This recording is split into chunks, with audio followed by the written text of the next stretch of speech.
A single father returned a lost wallet, and the next day was summoned to court by a surprised judge. Secrets came to light and their lives changed forever. A story that will touch your heart. Subscribe to the channel, leave a like, and comment where you are watching from. Chapter 1. The Lost Wallet. The scorching sun of February beat relentlessly on the sidewalks of West Village, creating heat waves that distorted the urban landscape of New York City. David Miller, 35, walked slowly down Harmony Street, his calloused hands firmly holding the small, sweaty hand of Lily, his 6-year-old daughter. The refrigeration technician wore his faded blue polo shirt, the most presentable he owned, and worn but clean jeans. His brown hair, graying at the temples, revealed the weight of the responsibilities he carried alone.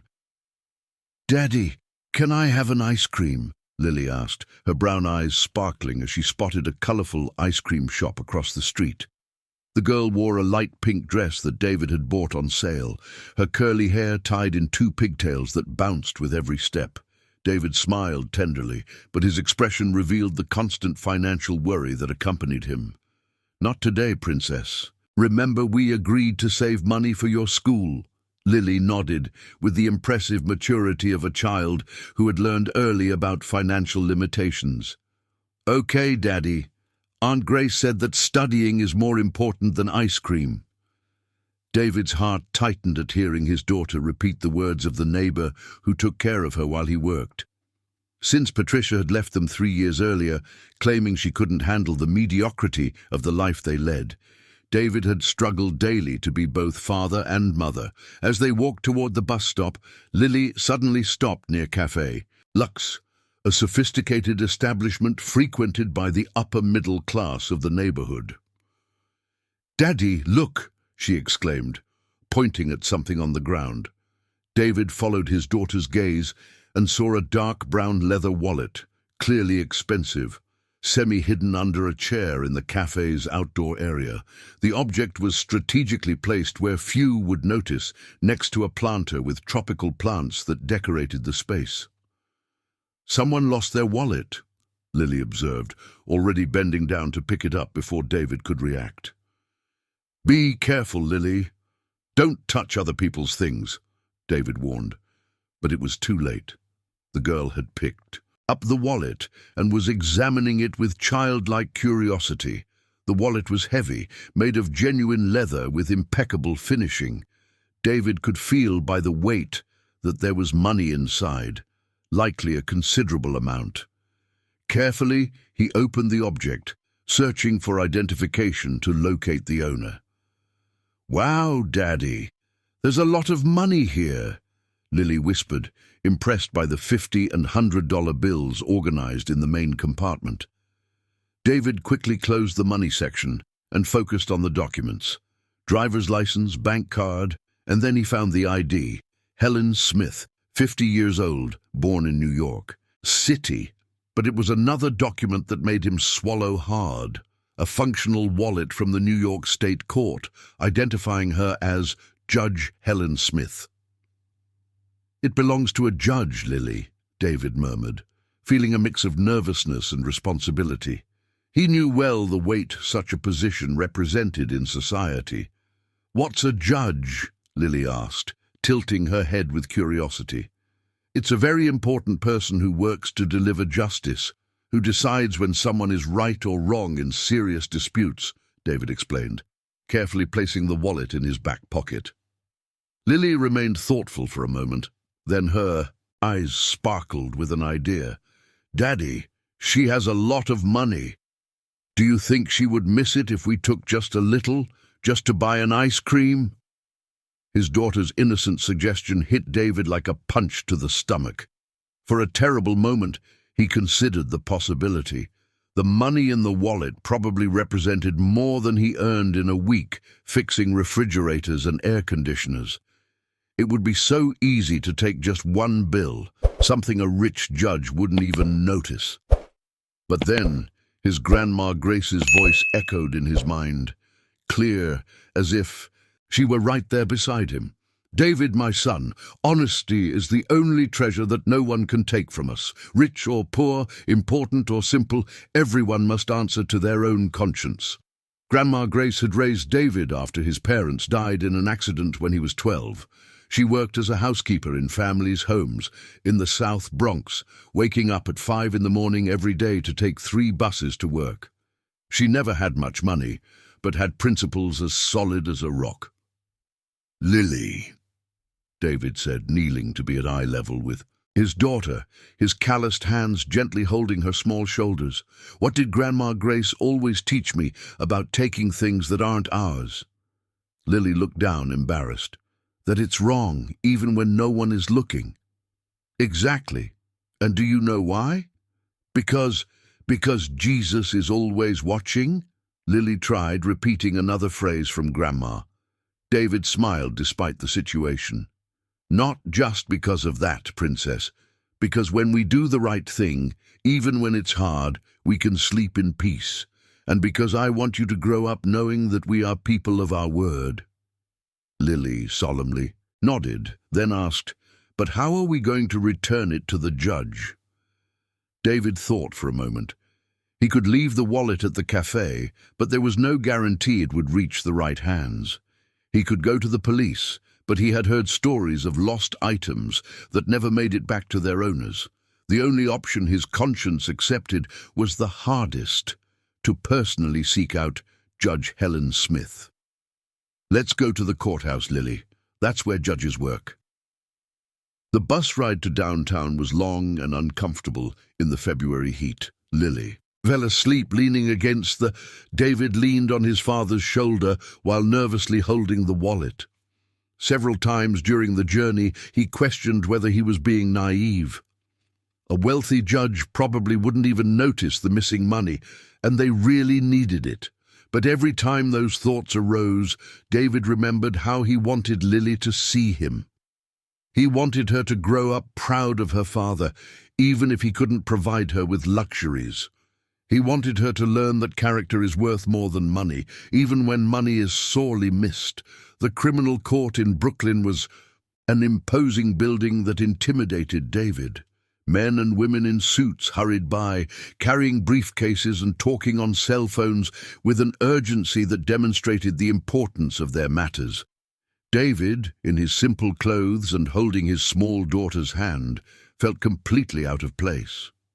"Excuse me," David addressed the security guard at the entrance, a tall, strong black man in a pristine uniform. "I need to return a wallet to Judge Helen Smith. My daughter found it on the street." The guard looked David up and down, clearly assessing whether he posed any threat. "Do you have an appointment?" "No, sir, but it's to return a lost item," David insisted, respectfully showing the wallet. After a few minutes of verification and internal calls, David and Lily were escorted to the judge's office. The hallway was long and solemn, with portraits of past judges on the walls and the scent of polished wood in the air. When they reached the office door, David took a deep breath, checked to see if Lily looked presentable, and knocked respectfully. "Come in," came an authoritative female voice from within. David opened the door and was met with an environment that confirmed all his insecurities about class differences. The office was spacious, with a fine wooden desk, shelves filled with leather-bound legal books, and large windows offering a panoramic view of the city. Behind the imposing desk, wearing a black robe over an elegant suit, was Judge Helen Smith. Helen was a 50-year-old woman, with brown hair neatly tied in a bun, discreet yet expensive reading glasses, and a posture that radiated authority earned through decades of career. Her green eyes, initially cold and assessing, softened slightly upon seeing the child. "Judge Helen Smith?" David asked, respectfully removing an imaginary cap that he wasn't wearing, a gesture he had learned from Grandma Grace about how to address important people. "Yes, that's me. How can I help you?" David stepped forward, carefully taking the wallet out of his pocket. "Judge, my daughter found your lost wallet in West Village." We came to return it." Helen raised her eyebrows, clearly surprised. She had noticed the wallet was missing only that morning and assumed it had been stolen. The idea that someone would go out of their way to return it seemed almost impossible in New York City. "Are you sure it's mine?" Helen asked, extending her hand to receive the item. "Yes, ma'am. I checked the documents to be sure. We didn't touch anything besides that," David replied, handing over the wallet. Helen opened the wallet and quickly checked. Everything was exactly as she remembered. The cards, the documents, and the cash, approximately $600 she had withdrawn the day before. "Daddy is very honest," Lily suddenly said, her childlike voice breaking the formal silence of the room. "He said that even if we had a lot of money, we couldn't take even a little bit for ice cream because it wasn't ours." Helen looked at the girl with renewed interest, then at David, who turned red with embarrassment at his daughter's spontaneity. "Is that so?" Helen asked, a nearly imperceptible smile appearing at the corner of her mouth. "And how old are you?" 6 years old, ma'am. My name is Lily and my daddy's name is David. He fixes refrigerators and air conditioners." David felt diminished by the simplicity of the description, but Helen seemed impressed by the child's articulation. "Very well, Lily. And where did you come from to return the wallet to me?" "From Brooklyn, ma'am," David replied. "We took 2 buses." Helen mentally calculated. The trip from Brooklyn to here, with a small child in the heat of February, represented at least 2 hours of travel. This man had spent time, money on the fare, and faced significant discomfort just to return something that didn't belong to him. "Mr. David," Helen said, her voice taking on a more respectful tone, "do you realize that very few people would do what you did today?" David shrugged, clearly uncomfortable with the compliment. "I did what any decent person would do, Judge." But Helen knew that wasn't true. In 25 years of legal career, she had seen enough of human nature to recognize that genuine honesty was rarer than diamonds. And this simple man, with his well-mannered daughter and solid principles, had just restored a bit of her faith in humanity. "At least accept the reimbursement for the fare," Helen offered, opening the wallet. "No, thank you, Judge. We did our duty," David firmly refused. Helen observed the father and daughter for a moment. There was something special about that man, a natural dignity that transcended his economic situation. And the girl. Lily had a light in her eyes that spoke of an upbringing, based on solid values, something Helen rarely saw, even among the most privileged families in her social circle. When David mentioned saying goodbye, Helen made an impulsive decision that would change all their lives. "Mr. David, I would like to ask you a question," she said, rising from her chair. "Would you have a phone where I can contact you? I would like to thank you properly for your honesty."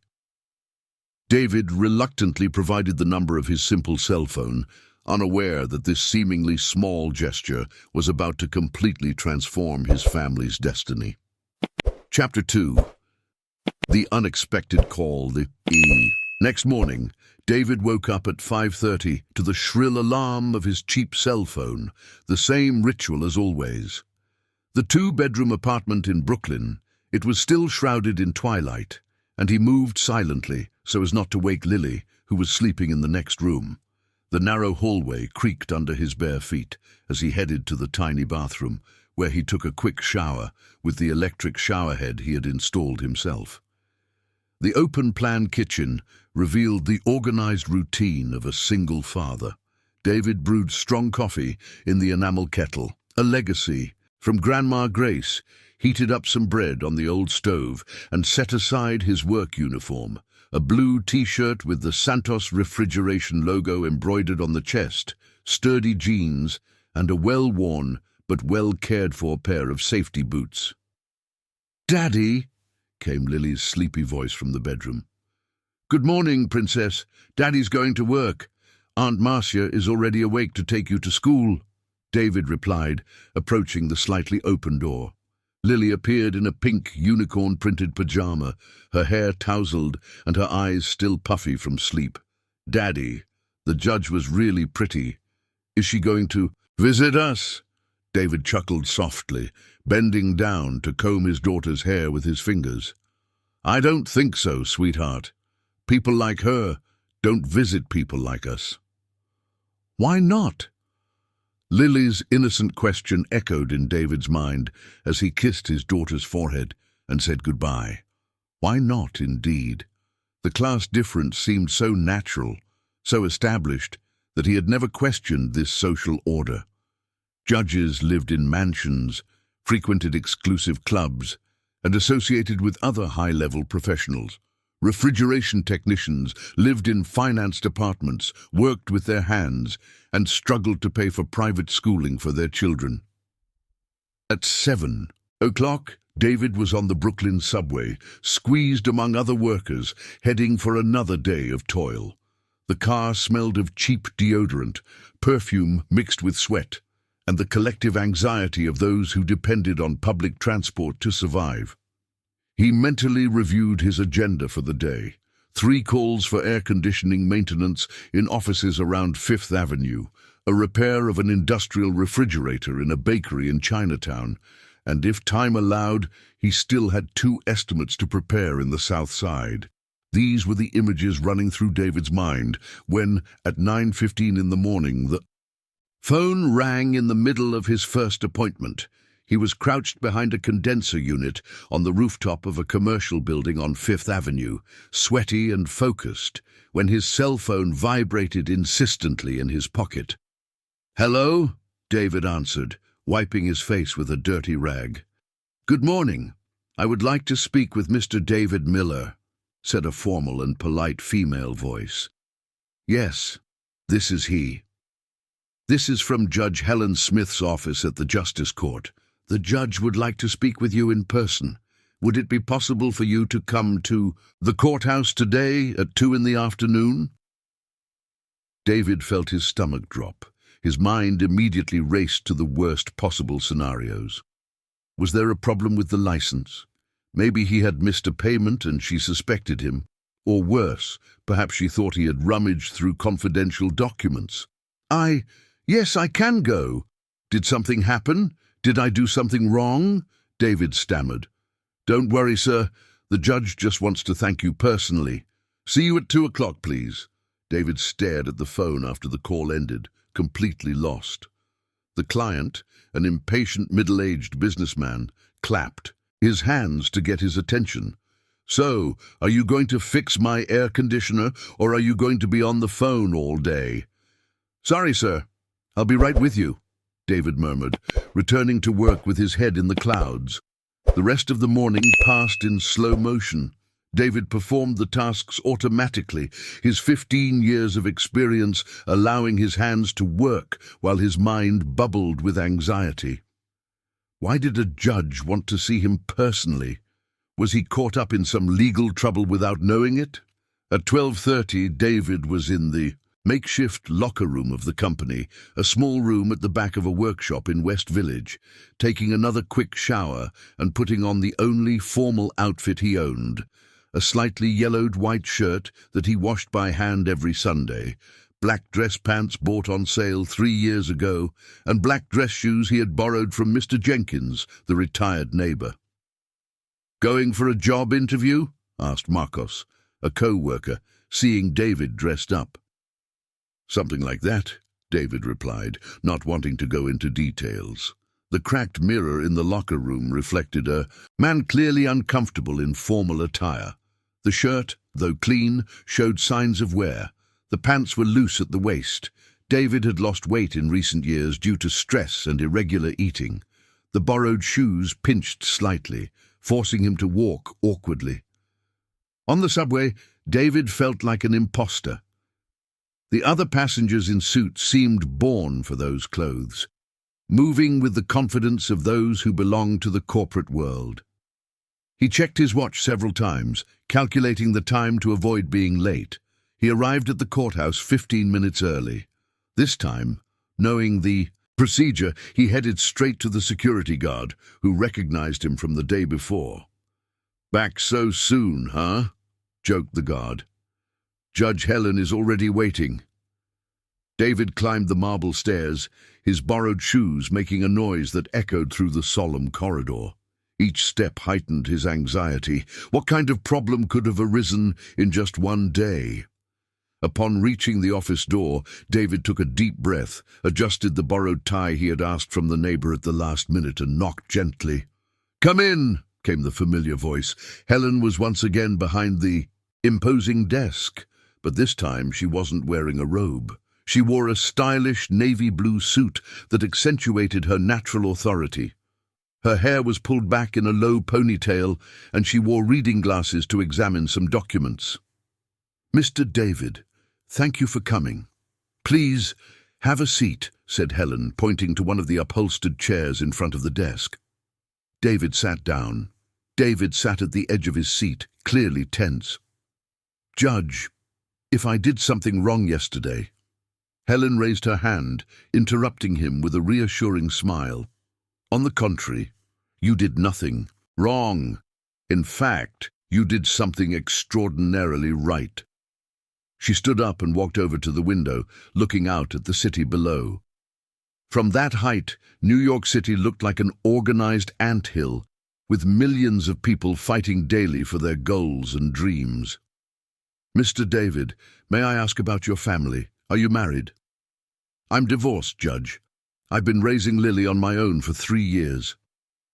"And have you been working as an HVAC technician for a long time?" David shifted uncomfortably in his chair. 15 years, Judge. I started as an apprentice and worked my way up." Helen turned to face him. "I would like to make you a proposal, but first I need you to tell me about your principles. What do you consider most important in raising a child?" The question caught David off guard.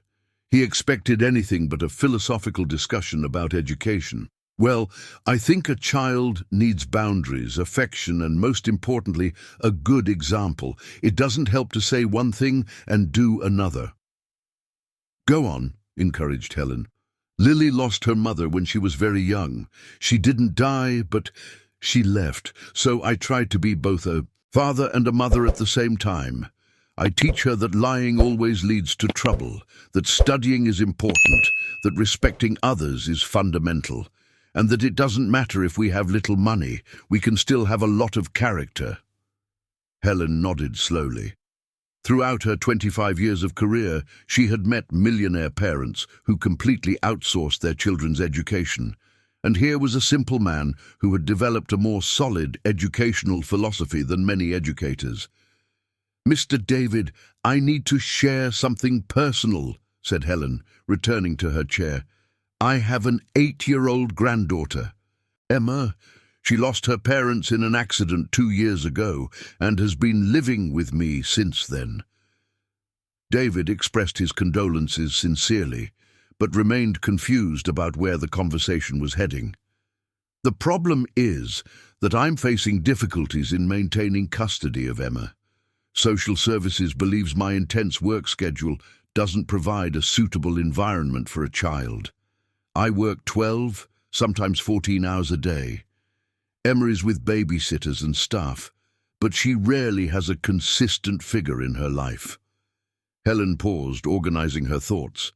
"Yesterday, watching you with Lily, I noticed something I rarely see. A present, attentive father who educates by example. Lily is a well-mannered, articulate, respectful child. That doesn't happen by chance." David began to vaguely understand the direction of the conversation, but he still couldn't believe the implications. "I would like to propose something unusual," Helen continued. "I need someone who can spend weekends with Emma, providing the family stability that the court considers necessary. I'm not looking for a babysitter or an employee. I'm looking for someone who can be a genuine father figure." The silence in the office was deafening. David blinked several times, trying to process the information. "Judge, I don't know if I understood correctly. I'm offering a job as Emma's caregiver on weekends. You and Lily would spend Saturdays and Sundays at my house, providing Emma with the family environment she needs. In return, I would pay a monthly salary of $3,000. David felt as if he had been punched in the stomach. $3,000 was more than he earned in 2 months of work. But the proposal made him deeply uncomfortable, hurting his pride in a way he couldn't fully explain. Judge Helen, I appreciate your trust, but I can't accept. May I ask why? David stood up, clearly agitated. Because I'm not a toy for a rich child. I'm not someone you can hire to pretend to have a family. Helen was surprised by the vehemence of his reaction. Mr. David, that's not what I meant. It is, Judge. You want to buy a weekend family to impress the court. You want Lily and me to be actors in a play to convince others that you're a suitable grandmother. The words came out harsher than David intended, fueled by years of subtle humiliations, condescending looks, and proposals that always put him in the position of receiving favors in exchange for dignity. Helen stood up as well, her posture becoming more rigid. You're being unfair. My concern for Emma is genuine. I'm sure it is, Judge. But you don't understand that for people like me, dignity is worth more than money, that I'd rather struggle but be proud than be well paid to pretend to be something I'm not? David headed for the door, but Helen called him back. Mr. David, wait. You're right. I was insensitive in how I presented the proposal. David stopped but didn't turn around. I'm not looking for actors. I'm looking for genuine people, and yesterday, seeing you with your daughter, I realized that you have something my money can't buy. Authenticity. Helen walked over to him, speaking more softly. Emma doesn't need a performance. She needs real people who can love her for who she is. People like you. David slowly turned around. For the first time, he saw vulnerability in the judge's eyes. Behind the authority and elegance, there was a desperate woman trying to save her granddaughter. If I accept, David said carefully, it won't be as an employee, it will be as a partner in her education. Exactly, Helen replied. I need someone to complement my shortcomings as a caregiver, someone who can teach Emma the things I never learned to teach. David remained silent for long moments. $3,000 would completely change his and Lily's life. He could afford a better school, a bigger apartment, maybe even take that specialization course he had always dreamed of, but he would only accept if his dignity remained intact. I need to meet Emma first, he finally said, and she needs to meet Lily. If they get along, and if I see that I can really help, maybe we can talk. Helen smiled for the first time. Of course. How about we have lunch together on Saturday? You can come to my place. All right, David agreed. But one condition. If at any moment I feel like I'm being treated as an employee and not as a partner, I'm out, no matter the money. Agreed, said Judge Helen, extending her hand. When David shook the judge's hand, both felt they were sealing something much more significant than a work agreement. They were starting an unlikely partnership that would test prejudices, challenge social conventions, and perhaps create a family where it was least expected. David left the courthouse with his head swirling with doubts and possibilities. For the first time in years, the future seemed to offer something beyond the daily struggle for survival. But would he be able to navigate the world of New York City's elite without losing his essence? And more importantly, would Lily and Emma be able to create the connection that would make all of this possible? The answers would come the following Saturday, when two girls from completely different worlds would meet to decide the fate of an improvised family. Chapter 3. Two Worlds Meet. Saturday dawned cloudy in New York City, with that heavy humidity typical of late summer. David woke up at 7 in the morning, an hour later than usual, but still 2 hours before Lily. Anxiety had cut into his sleep all night, making him toss and turn in the narrow bed of the small room, questioning whether he had made the right decision to meet Emma. In the kitchen, while preparing coffee, David watched the morning hustle of Brooklyn through the window. Ladies hanging clothes on the lines of neighboring buildings, children playing in the courtyard of the adjacent housing complex, the constant noise of cars on the avenue. It was his world, simple, honest, predictable. In a few hours, he would be in a completely different universe. "Daddy, are we going to meet the judge's girl today?" Lily asked, appearing in the kitchen in her pajamas, hair messy and a curious expression on her face. "Yes, Princess. But remember what I told you. We will be ourselves. We don't need to pretend to be different," David replied, pouring chocolate milk for his daughter. "She must be very rich, right, Daddy?"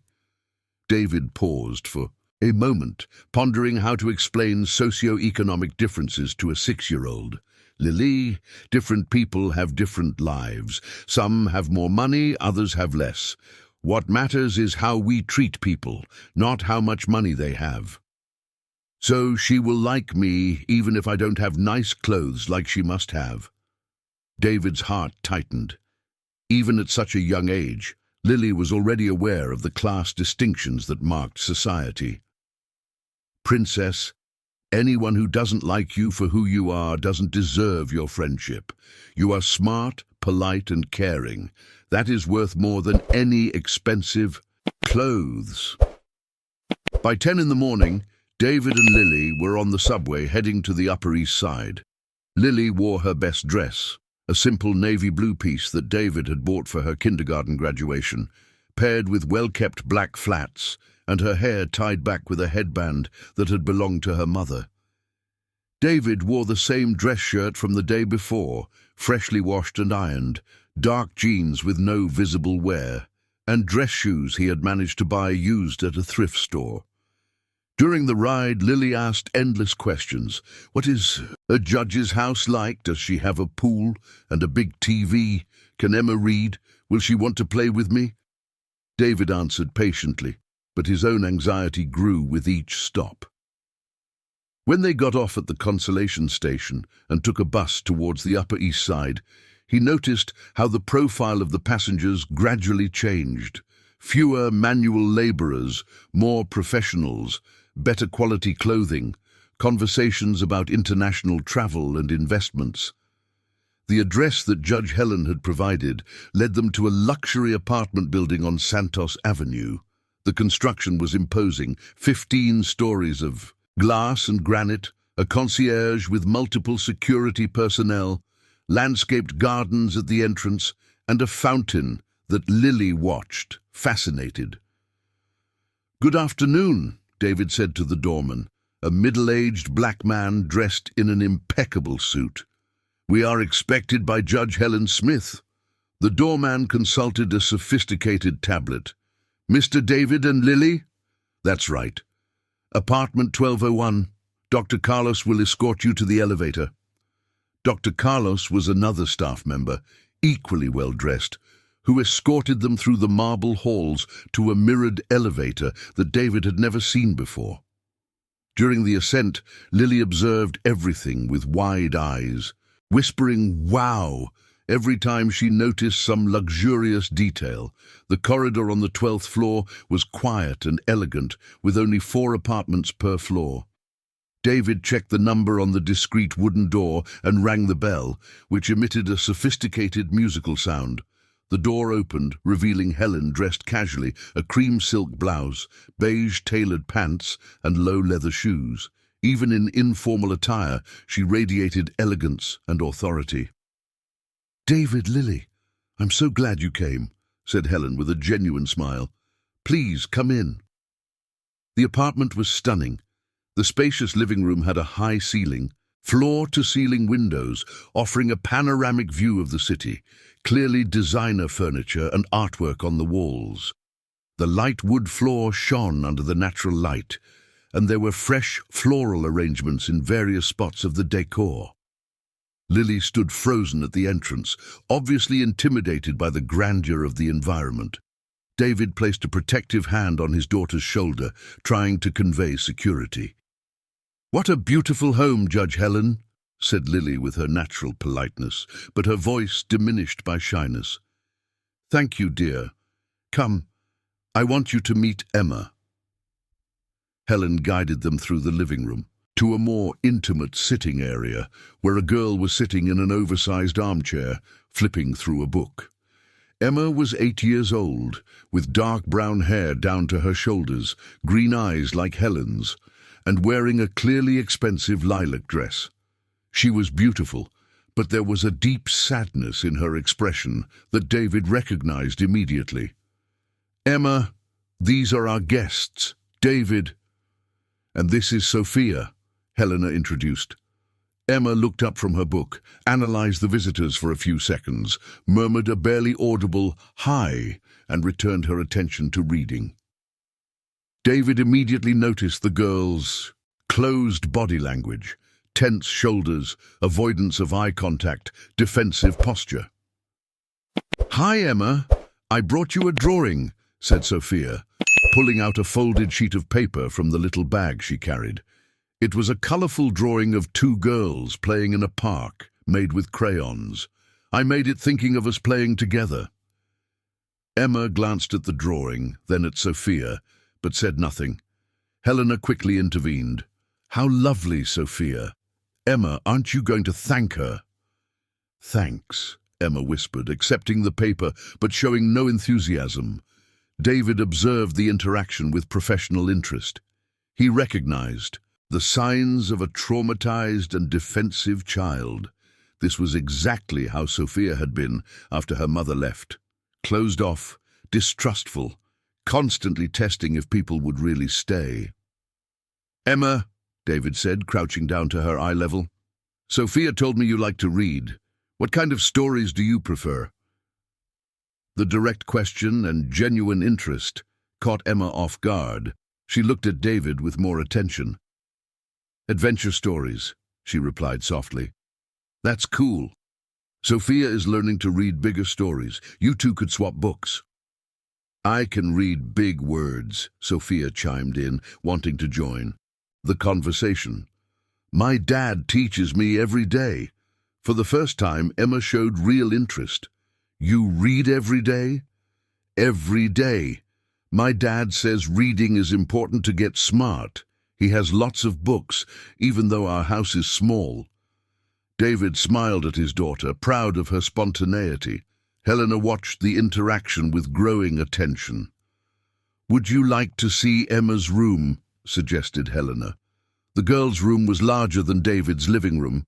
It had a princess bed with a canopy, shelves filled with books and expensive toys, a large television, a video game console, and a complete study corner. But despite all the abundance, the environment felt cold and impersonal. "Wow, you have so many toys!" exclaimed Sophia, impressed. Emma shrugged. "I don't play much with them." "Why not?" Sophia asked sincerely. "Because playing alone isn't fun." The simple and melancholic answer hit David like an arrow. Here was a girl who had everything materially, but nothing that truly mattered. Companionship, spontaneous affection, shared play. "Do you want to play with me now?" Sophia offered naturally. Emma hesitated, looking at Helena as if asking for permission. Helena nodded encouragingly. "Can we play dolls?" Emma asked, shyly. "Of course, but I don't know how to play rich doll," Sophia confessed. "Can you teach me?" This honest admission from Sophia broke the first barrier. Emma smiled for the first time since they arrived. "It's easy. Look, this is the veterinarian Barbie." As the girls played, David and Helena stepped back into the living room, watching them from a distance. David noticed how Emma gradually opened up, her posture relaxing, her voice getting louder and more animated. "It's the first time in months I've seen Emma really play," Helena commented softly. "A child needs another child," David replied. "No matter how hard we try, an adult can't replace a friend of the same age." "How did you learn that?" David thought for a moment. By observing Sophia. When her mother left, I tried to compensate by being both a father and a mother at the same time, but I realized there were things only other kids could teach her. Helena served coffee in fine porcelain cups with imported cookies that David had never tasted. Tell me more about Sophia. What's it like raising her alone? It's challenging, David admitted. At first, I didn't even know how to properly comb a girl's hair. I burned several dinners trying to cook. Sophia cried every night asking when her mum would come back. And how did you overcome that? By creating our own routine, establishing our own way of being a family. Sophia understood we were a team, her and me against the world. Helena watched David with growing admiration. You talk about fatherhood as if it's natural. It's not natural, no, David laughed. It's learned the hard way every day. I make a lot of mistakes, but the love for Sophia makes me want to get it right. From the living room, they could hear the girls laughing. Emma was explaining some elaborate game involving multiple dolls, and Sophia was enthusiastically participating, asking questions and making suggestions. David, Helena said after a silence, can I ask a personal question? What happened to your ex-wife? David tensed for a moment. It was a subject he avoided, even with close people. Patricia, she was very young when we got married. She was 17, I was 22. She got pregnant soon after, and I don't think she ever really prepared to be a mother. David paused, looking out the panoramic window. After Sophia was born, Patricia became increasingly dissatisfied. She complained that our life was mediocre, that I had no ambition, that she deserved more than a tiny apartment in Brooklyn and a husband who worked with his hands. Did she leave you over financial issues? She left me because she met a salesman who promised to take her to live in Washington, D.C. She said she couldn't pretend to be happy in a life without prospects. Helena noticed the pain still present in David's voice. And how did Sophia react? She was devastated. She spent months asking if she did. Something wrong, if her mum didn't love her anymore. It was the hardest phase of my life, working, taking care of a traumatized child, dealing with my own rejection. Does Patricia keep in touch with Sophia? David shook his head negatively. In the first few months she would call occasionally. Then the calls became rarer. On Sophia's last birthday, she didn't even call. Sophia still asks sometimes, but she has understood that her mother chose a life where she doesn't fit. Helena fell silent, processing the story. She herself had never married or had children, dedicating herself entirely to her career. Her experience with Emma was her first real attempt at motherhood, and it was proving to be more difficult. Roberto Mendes had never faced a more complex legal case. And have you never thought about dating again?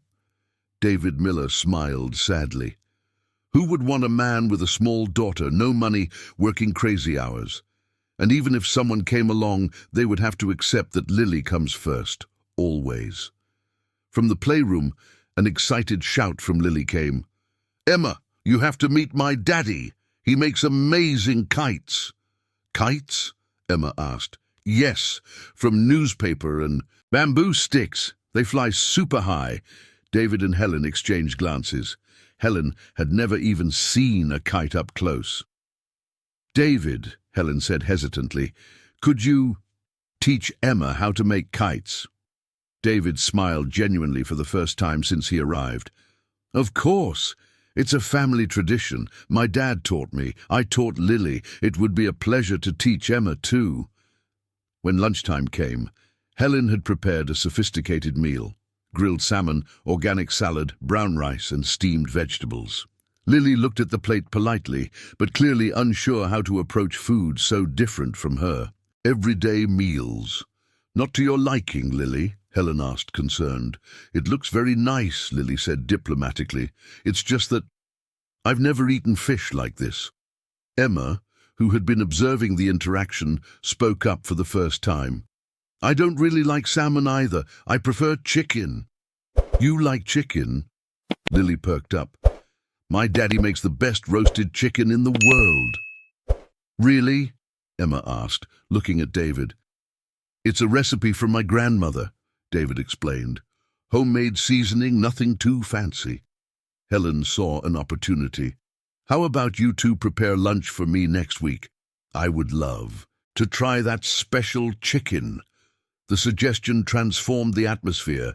Emma got excited about the idea of cooking, Lily offered to help, and David found himself planning a menu that could impress Helen without straying from his skills.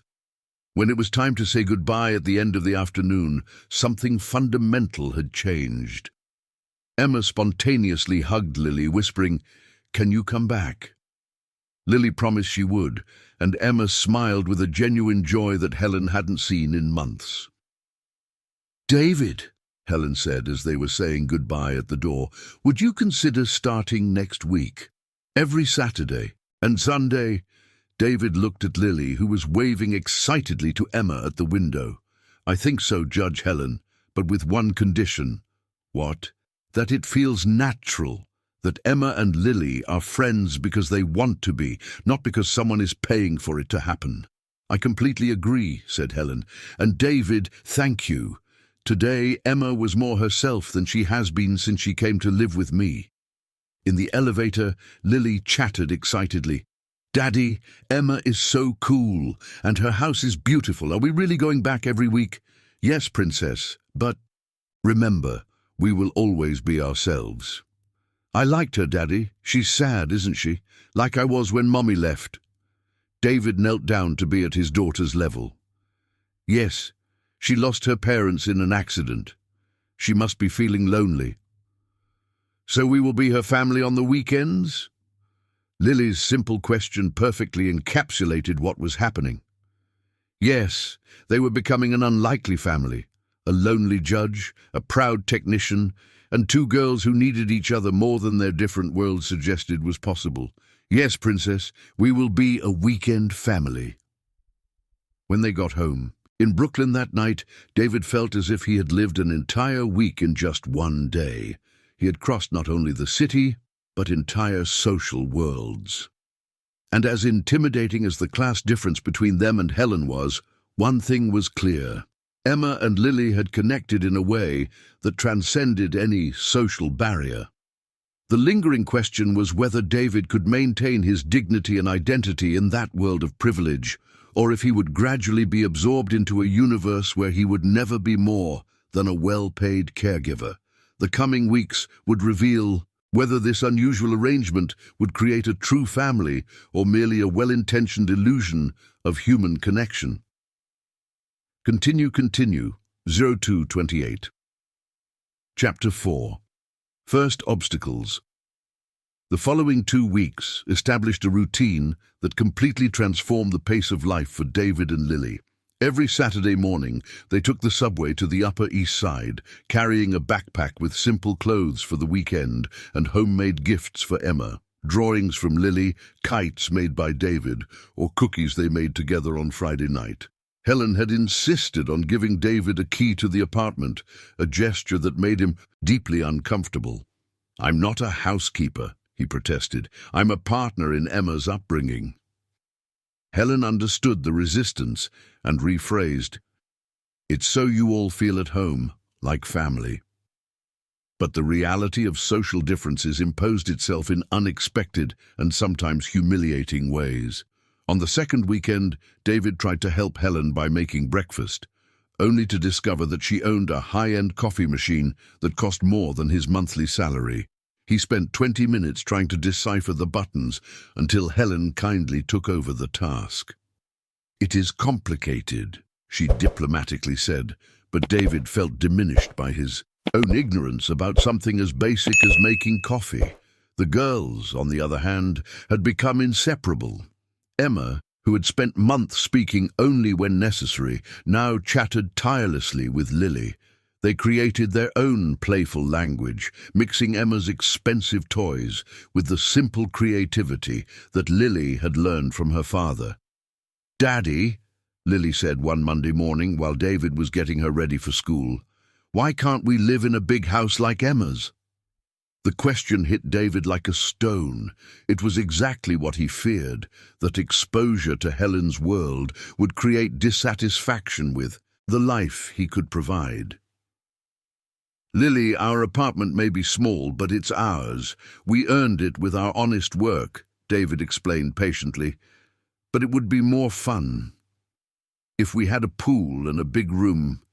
David knelt before his daughter, holding her small hands. "Princess, things don't make people happy. You're happy when you play with Emma because you like each other, not because of her toys." Lily nodded, but David noticed that the seed of discontent had been planted. Helen was unintentionally showing her daughter a lifestyle that he could never provide. The third weekend brought the first major obstacle. Helen had invited some friends over for a Sunday brunch, "so they can see how Emma is happy," she explained. David immediately felt uncomfortable at the prospect of being displayed as a trophy of Emma's transformation. Helen's friends were sophisticated women, a dermatologist, a corporate lawyer, and a renowned architect. They all wore clearly expensive clothes, discreet but valuable jewelry, and spoke with the ease of those who had always belonged to New York's elite. "Helen, what an incredible transformation in Emma," commented Beatrice, the dermatologist, observing the girl playing excitedly with Lily. "How did you do it?" "I met a special family," replied Helen, calling David over. "David, come meet my friends." David approached wearing his best dress shirt, but immediately felt evaluated and categorized. The greetings were polite but distant. The women clearly categorized him as the caregiver, someone functional but not part of the social circle. "And what is your background, David?" asked Carla, the lawyer, in a tone that tried to be friendly but sounded condescending. "I'm a refrigeration technician," David replied, lifting his chin with dignity. "Oh, how interesting," said Paula, the architect, with a smile that didn't reach her eyes. "Very important, those technical services." David immediately sensed the tone, the same one educated people use to speak with waiters or doormen, respectful on the surface, but clearly marking the social hierarchy. "Actually," Carla continued, "Helen was telling us how you've been helping with Emma. It must be an interesting experience for you to be around our world." The phrase "our world" hit David like a slap. He was being put in his place, that of a temporary visitor in a universe to which he would never truly belong. "It's a mutual learning experience," David replied firmly. "Emma and Lily teach each other things that no expensive school teaches." The awkward silence that followed confirmed that David had crossed the invisible boundaries of conversation. He shouldn't have an opinion on education, he should just agree and stay in the background. Helen noticed the tension and tried to intervene. "David has a very interesting perspective on early childhood education." "I'm sure," said Beatrice with a forced smile. "It must be very authentic." The word authentic was pronounced as if it were synonymous with primitive. David felt the blood rush to his face but maintained his composure, out of respect for Helen and to avoid embarrassing the girls. After the brunch, when the friends said goodbye with air kisses and comments about how brave Helen was for trying alternative care methods, David exploded. "Helen, I can't do this anymore," he said in the kitchen while washing dishes as a way to channel his irritation. "Do what?" "Be your social pet. Your friends looked at me as if I were an interesting experiment. Look how Helen has tamed a technician to take care of her granddaughter." Helen was shocked by his vehemence. "David, they didn't mean to offend." "Of course they did. Not directly, but that was exactly it. They put me in my place, the place of the employee who should stay silent and accept crumbs of kindness." "You're exaggerating." "Am I?" David turned to face her. "Did you notice how they spoke to me? As if it were a favor for me to be here, as if I should be grateful for being temporarily accepted into their world." Helen remained silent, forced to acknowledge that David was right. Her friends, without conscious malice, had demonstrated exactly the class prejudice that she herself carried unconsciously. David, No, Helen, I understand that you need this social approval to keep custody of Emma. But I won't be humiliated to satisfy your elitist friends. From the living room came the laughter of Lily and Emma, oblivious to the tension of the adults. David looked in their direction, and his heart ached. The worst part is that this will affect the girls. Lily is already questioning why we don't have a life like yours. Emma will learn that people like me are just workers. Helen approached, gently touching David's arm. You're right, and I apologize. My friends were rude, and I should have defended you. I don't need you to defend me, Helen. I need genuine respect, and you deserve it. David, you've transformed Emma's life in just a few weeks. She's talking, laughing, being a child again. That is worth more than anyone's opinion. David sighed, his anger diminishing but not disappearing. Helen, do you really understand who I am? I'm not a social project or a pedagogical experiment. I'm a hard-working, honest man who is here because I genuinely care about Emma. I know, and that's exactly why I need you. That night, after David and Lily returned home, Helen was left alone, reflecting on the incident. For the first time, she was forced to confront her own unconscious prejudices. Did she truly see David as an equal, or just as a convenient solution to her custody problem with Emma? In Brooklyn, David was also reflecting. Lily had fallen asleep after excitedly recounting her day with Emma, but her words echoed in his mind. Daddy, when are we going to have a pool too? David realized he was at a dangerous crossroads. On one hand, the money Helen was paying was transforming his financial situation. He had managed to pay off some debts, buy better clothes for Lily, even consider a better private school. On the other hand, he felt he was gradually losing his identity, being shaped by the expectations of a world that would never fully accept him. The phone rang, interrupting his thoughts. It was Helen. David, can I talk to you? Yes. I want to apologize again. David waited. From now on, you will be introduced as my partner in Emma's education, not as a caregiver, not as an employee, as a partner. And anyone who cannot respect you in that condition will not be welcome in my home. David was surprised by the firmness in Judge Helen's voice. Helen, no, let me finish. You were right today. My friends were prejudiced, and I allowed it because I was more concerned with their approval than with your dignity. That will not happen again. Thank you, David said, genuinely touched. There's one more thing. I want you to know that Emma told me something tonight. What? She said that you are the first person since her parents' death who makes her feel safe, not because of money or gifts, but because of how you care for her. David felt a lump in his throat. David, you're not an employee here. You are family, and I will make sure everyone understands that. After the call, David felt slightly hopeful.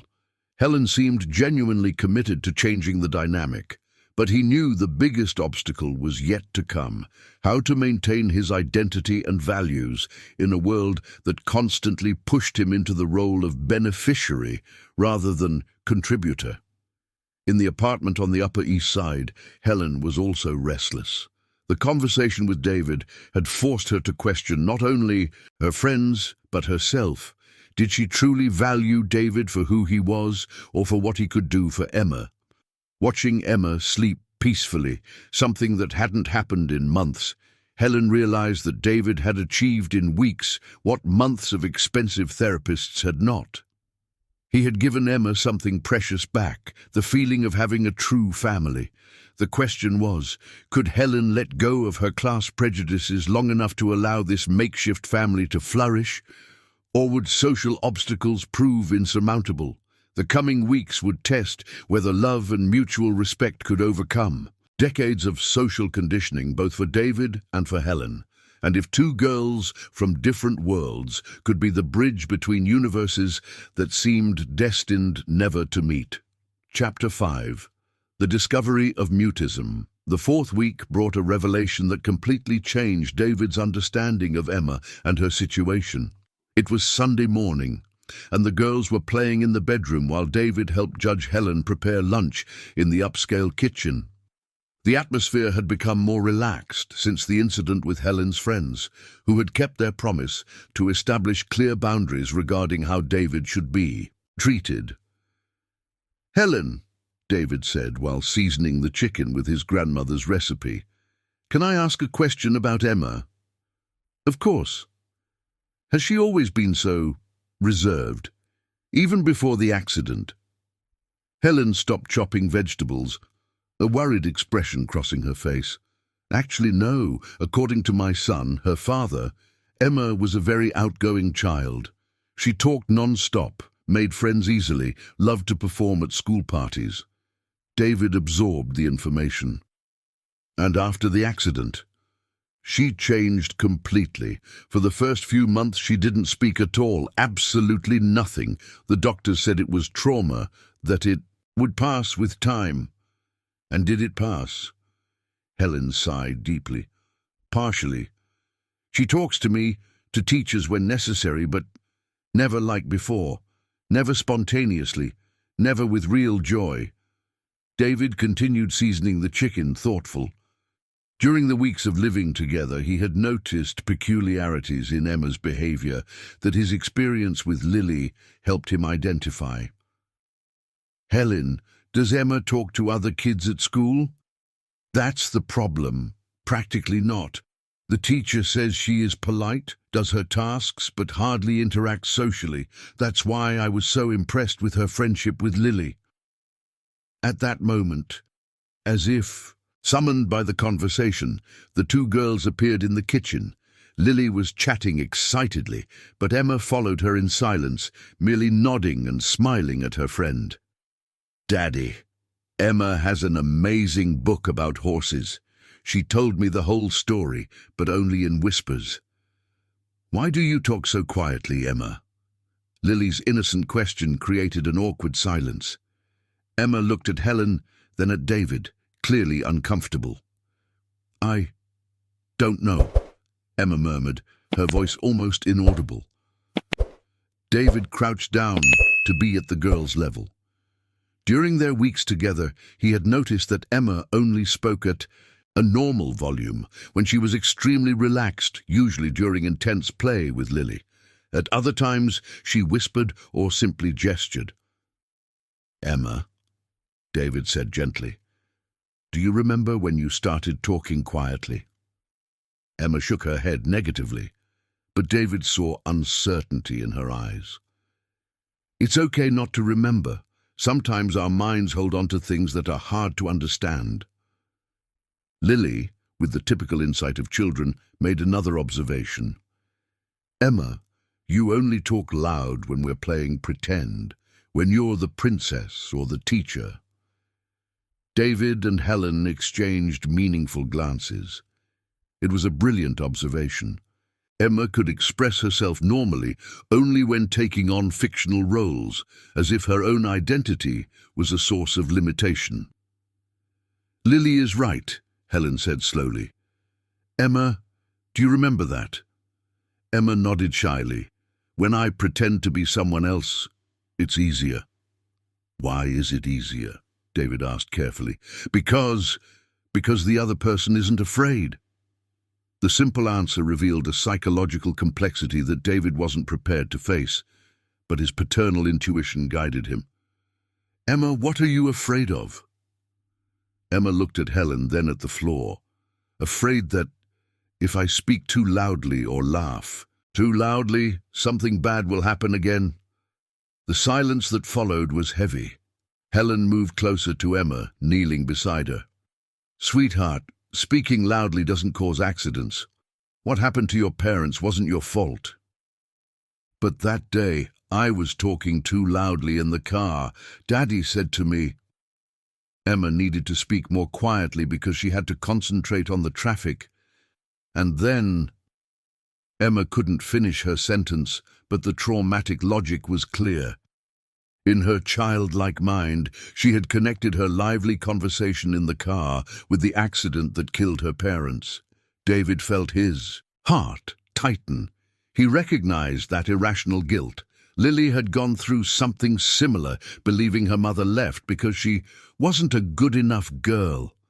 "Emma," David said firmly yet gently, "look at me." Emma raised her green eyes, so similar to Helena's. Car accidents happen for many reasons. Cars breaking down, other drivers making mistakes, rain making the roads slippery, never because of children talking. But Dad said— Dad sometimes asks children to speak more quietly when they're driving because they need to hear noises from the car or the traffic. But that doesn't mean a child's voice causes accidents. Lily, showing the natural empathy of children, held Emma's hand. "My dad always lets me sing in the car, and nothing bad has ever happened." Helena was visibly moved, realizing that David had identified in minutes something that months of therapy hadn't uncovered. "Emma," Helena said, her voice choked, "you kept this secret to yourself for 2 years."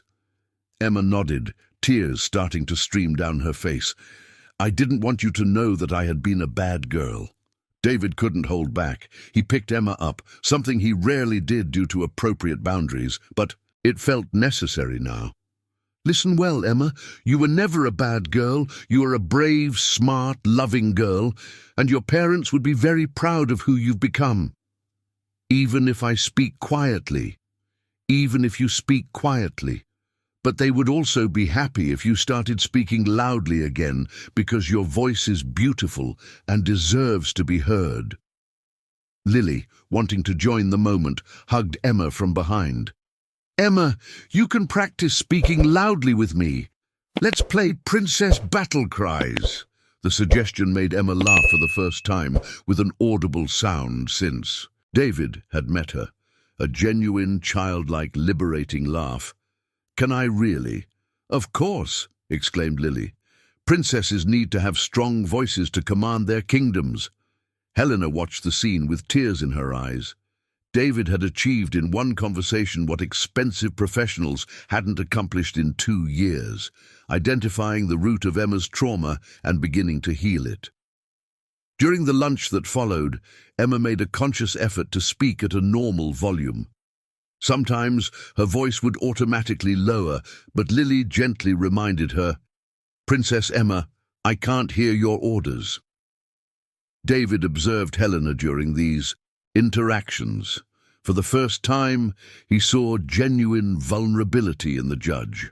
Helena was realizing that despite all her professional success, she had failed to identify the deep pain of her granddaughter.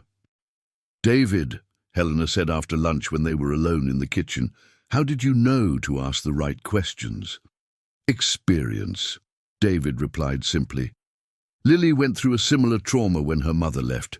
I learned that a traumatized child always has an internal logic for their behavior. It may seem irrational to adults, but it makes perfect sense to her." "Have you ever thought about studying child psychology?" David laughed bitterly. "Helena, I can barely afford Lily's school. College is a rich person's dream." "Not necessarily," Helena said thoughtfully.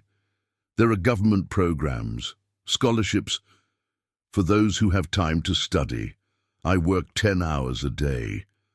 Helena remained silent, but David sensed she was formulating some plan. He recognized that expression, the same one Helena had when devising complex legal strategies. Late at night, after David and Lily returned home, Helena called Emma to come to the living room. The girl appeared in her pajamas, hair brushed, expression still a bit shy, but more relaxed than she had been in weeks. "Emma, can I ask how you feel about David?" Emma thought carefully before responding. "He reminds me of Dad." "How so?" "Not because they look alike, but because Because he looks at me like Dad used to, like I was important. Helena felt a pang in her chest. And I don't look at you like that?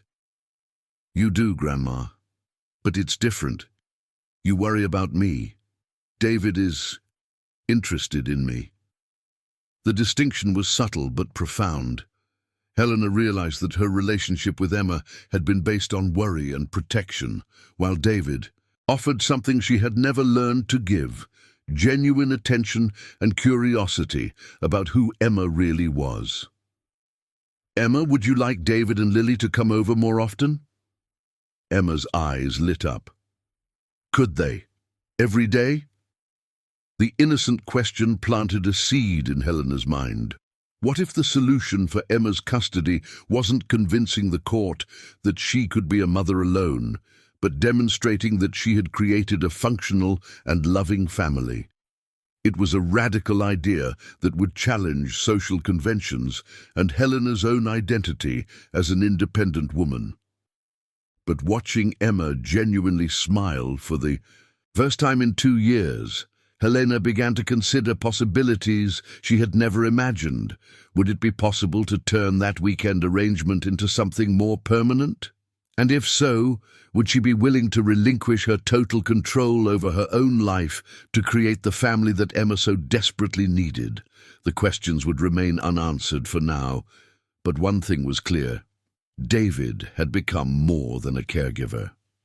He had become the centerpiece of a transformation that was changing not only Emma, but the entire family dynamic that Helena thought she understood. Chapter 6. Helena's World, the fifth week brought the first invitation for David to enter Helena's professional world. It was a Tuesday when she called, her voice carrying a mix of nervousness and determination. David, I know it's short notice, but there is an important hearing on Thursday. It's about Emma's custody. I would like you to be there. David almost dropped the call. He held the screwdriver tightly. He was in the basement of a commercial building in the financial district, fixing a central air conditioning system, completely covered in grease and sweat. Helen, I don't understand. Why would I be at a hearing? Because you have become a crucial part of Emma's stability. The social services want to meet you, to understand how our partnership works. The word partnership sounded hesitant, as if Helen was still testing its appropriateness. But Helen, I don't have appropriate clothes for court, and I don't know how to behave in that environment. David, you just need to be yourself. That's exactly what I want them to see. A genuine man who cares about Emma. David fell silent, the weight of responsibility frightening him.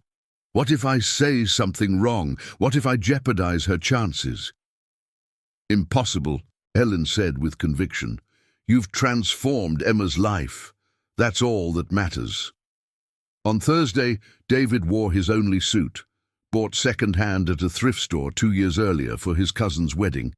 The pants were slightly loose and the jacket a bit tight at the shoulders, but it was clean and well-pressed.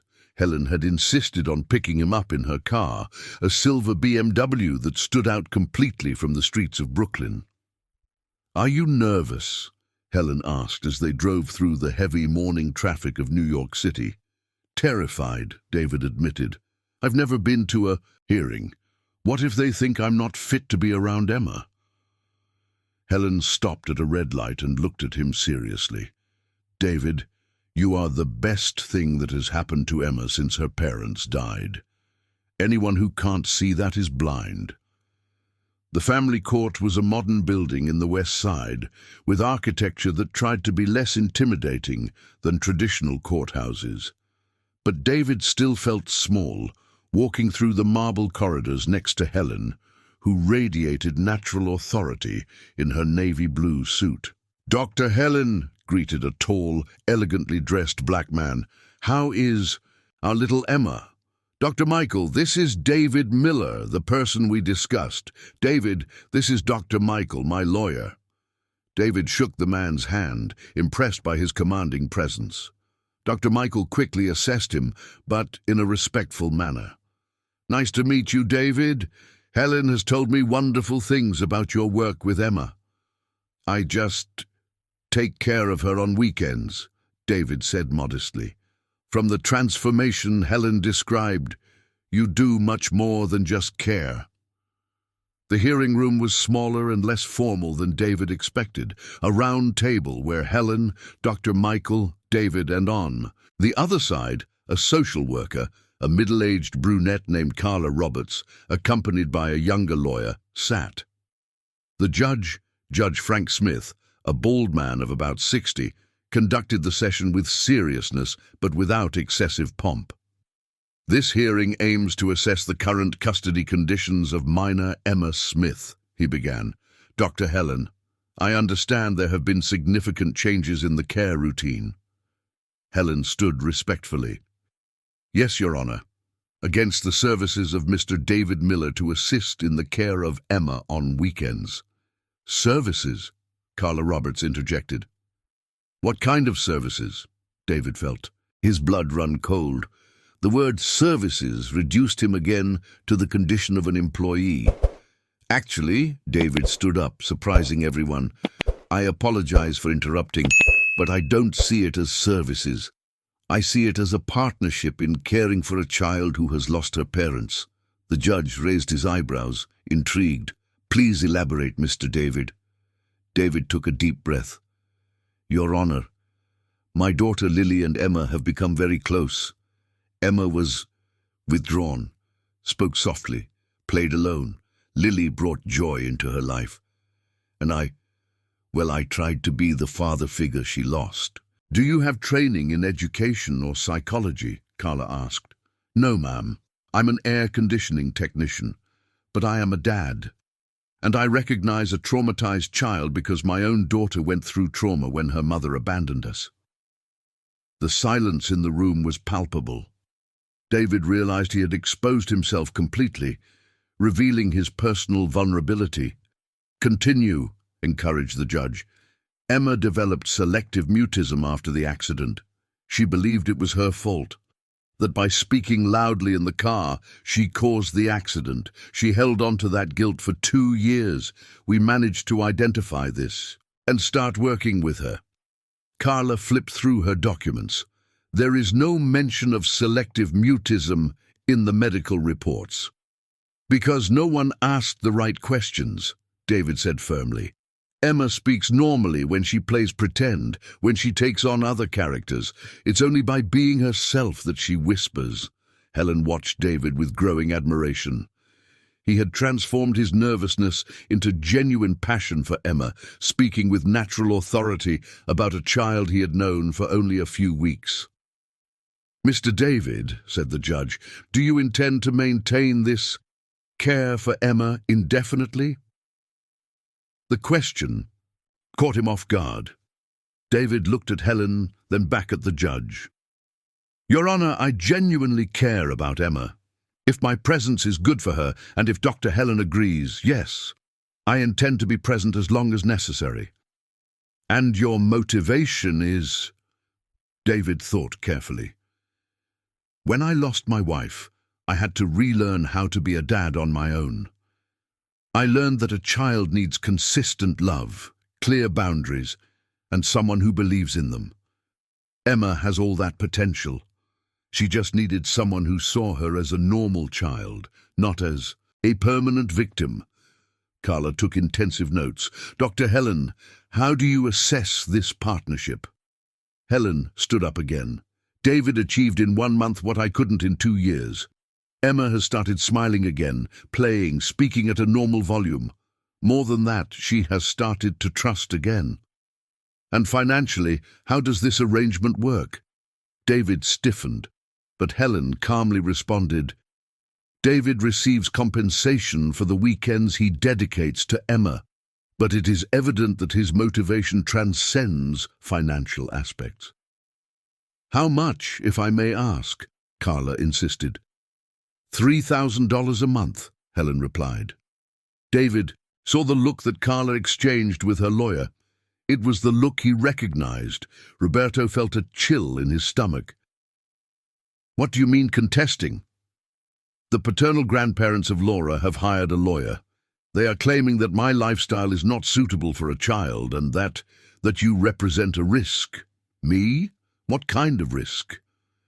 They claim that I hired a man without proper qualifications to care for a girl, which represents negligence on my part. Roberto sat heavily in the kitchen chair. Over the past few weeks, he had begun to believe that his position in Laura's life was solidifying. The girl had flourished under his care, spoke normally, smiled constantly, and even made new friends at school. Roberto, are you still there? I am. Helena, maybe they are right. Maybe I really am not the right person. Stop that, Helena interrupted vehemently. Don't let them destroy your confidence. Laura told me yesterday that you are the best thing that has happened in her life since her parents died. Roberto looked at Sophia, who was watching him with concern, sensing the tension in her father's voice. Helena, what does this mean practically? It means we will have a new hearing in 2 weeks. This time Laura's grandparents will be present with their lawyers. They will question our decision to include you in her life. And if they win— The silence on the phone lasted for long seconds.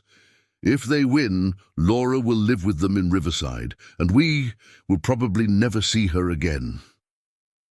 That night, Emma managed to sleep. Helena's words echoed in her mind.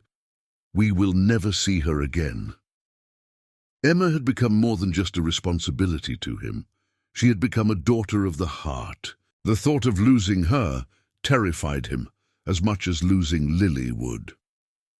On Friday, when they arrived at Helena's apartment for their usual weekend, David found a tense atmosphere. Helena was nervous, making constant calls to Dr. Michael, organizing documents on the dining table. Emma sensed the tension, but did not fully understand the situation. "Grandma Helena, why are you sad?" Emma asked during dinner. Helena looked at David, seeking guidance on how to explain the situation to an 8-year-old. "Emma," David said carefully, "remember I told you that sometimes adults need to talk in court about what is best for children?" Emma nodded. "Well, your other grandparents, your dad's parents, want to talk to the judge about where you should live." Emma's green eyes widened. "They want me to live with them?" "Maybe," David replied honestly. "They think it would be better for you." "But I don't want to," Emma exploded, her voice finally at a normal volume even in a moment of stress. "I want to stay here, with you and Lily and Grandma Helena." Lily, who had remained quiet until then, held her friend's hand. "Don't worry, Emma. My dad won't let anyone take you away." Lily's confident statement touched David deeply, but it also scared him. How could he promise something he might not be able to fulfill? On Saturday morning, Helena received a call that changed everything. It was Dr. Michael with information about Emma's paternal grandparents. "David," Helena said after hanging up, "I need to tell you something about the family contesting custody." They sat on the balcony of the apartment while the girls played in the pool. The panoramic view of New York City stretched before them, but David barely noticed the landscape. Emma's grandparents, Mr. Martin and Mrs. Carter, are simple people. He is retired from the electric company, and she was a primary school teacher. When my son died, they offered to take care of Emma, but I assumed it would be better for her to live with me. David absorbed the information. "Why did you assume that?" Helena sighed deeply. "Because they live in a simple house in Riverside. Because I could offer private school, language courses, travel, all the opportunities my money allows. And now? Now Dr. Michael told me they never stopped loving Emma, that they visit my son's grave every week and bring flowers from Emma, that they turned the room that was my son's into a girl's room, hoping she would visit them." David felt a knot in his stomach. "Helena, are you telling me that you might have separated Emma from grandparents who love her?" "I'm saying that perhaps my arrogance has blinded me. I thought love was measured in financial opportunities." David stood up, walking to the balcony railing. Down below, the city buzzed with millions of people fighting their own battles. Suddenly, his situation seemed small compared to the complexity of life. "David, there's more," Helena continued. "Dr. Michael discovered that they hired a lawyer not out of malice, but out of desperation. They think they are saving Emma from a dangerous situation." "Dangerous how?" "A child being cared for by an unknown man while the grandmother works 12 hours a day. From their perspective, it's neglect." David sat back down, the weight of the situation crushing him. "Helena, maybe they are right." "No," Helena said firmly. "David, Emma is thriving with us. She has become a child again. That has to mean something." "It does, but we can't ignore that she has other family members who love her." At that moment, Emma appeared on the balcony, her hair wet from the pool, a radiant smile on her face. "Uncle David, are you coming to swim with us?" The word uncle hit David like a bolt of lightning. Emma had started calling him that spontaneously, and every time he heard it, his heart warmed. "I'll be right there, Princess. I'm just talking to Grandma Helena." Emma hugged him, soaking his shirt. "That's okay. But you promised to teach me how to dive today." When Emma returned to the pool, Helena and David remained silent. "Did you see that?" Helena finally said, her natural joy. 2 months ago, Emma barely spoke. Now she hugs, laughs, makes plans. "I saw," David replied. "But Helena, we need to be honest. Maybe part of that joy comes from Lily, not necessarily from me. And maybe Emma could be equally happy with loving grandparents." Helena looked at him with a mix of admiration and frustration. "David, why do you always try to minimize your importance?" "Because I've learned that we can't always have what we want, no matter how good our intentions are. And what if I told you that Emma needs you? Specifically, that it's not just about having any father figure, but you specifically." David shook his head. "Helena, you're emotionally involved. Maybe you can't see the situation objectively. Then let's ask someone who can." "Who?" "Emma." The idea of placing the weight of the decision on the shoulders of an 8-year-old horrified David. "Helena, we can't do that. It's too much weight for her. I'm not talking about making her choose. I'm talking about understanding her real feelings."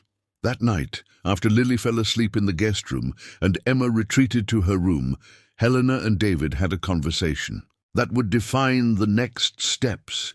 "David, I need to ask you a personal question," Helena said as they served coffee in the kitchen. "What?"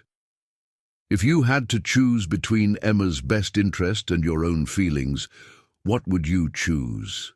The question was direct and brutal. David took long minutes to respond. "Her best interest, always. Even if it meant losing her. Even if it meant losing her." Helena nodded slowly. "That's exactly why I know you're the right person for her. Because you love her. Enough to put her first."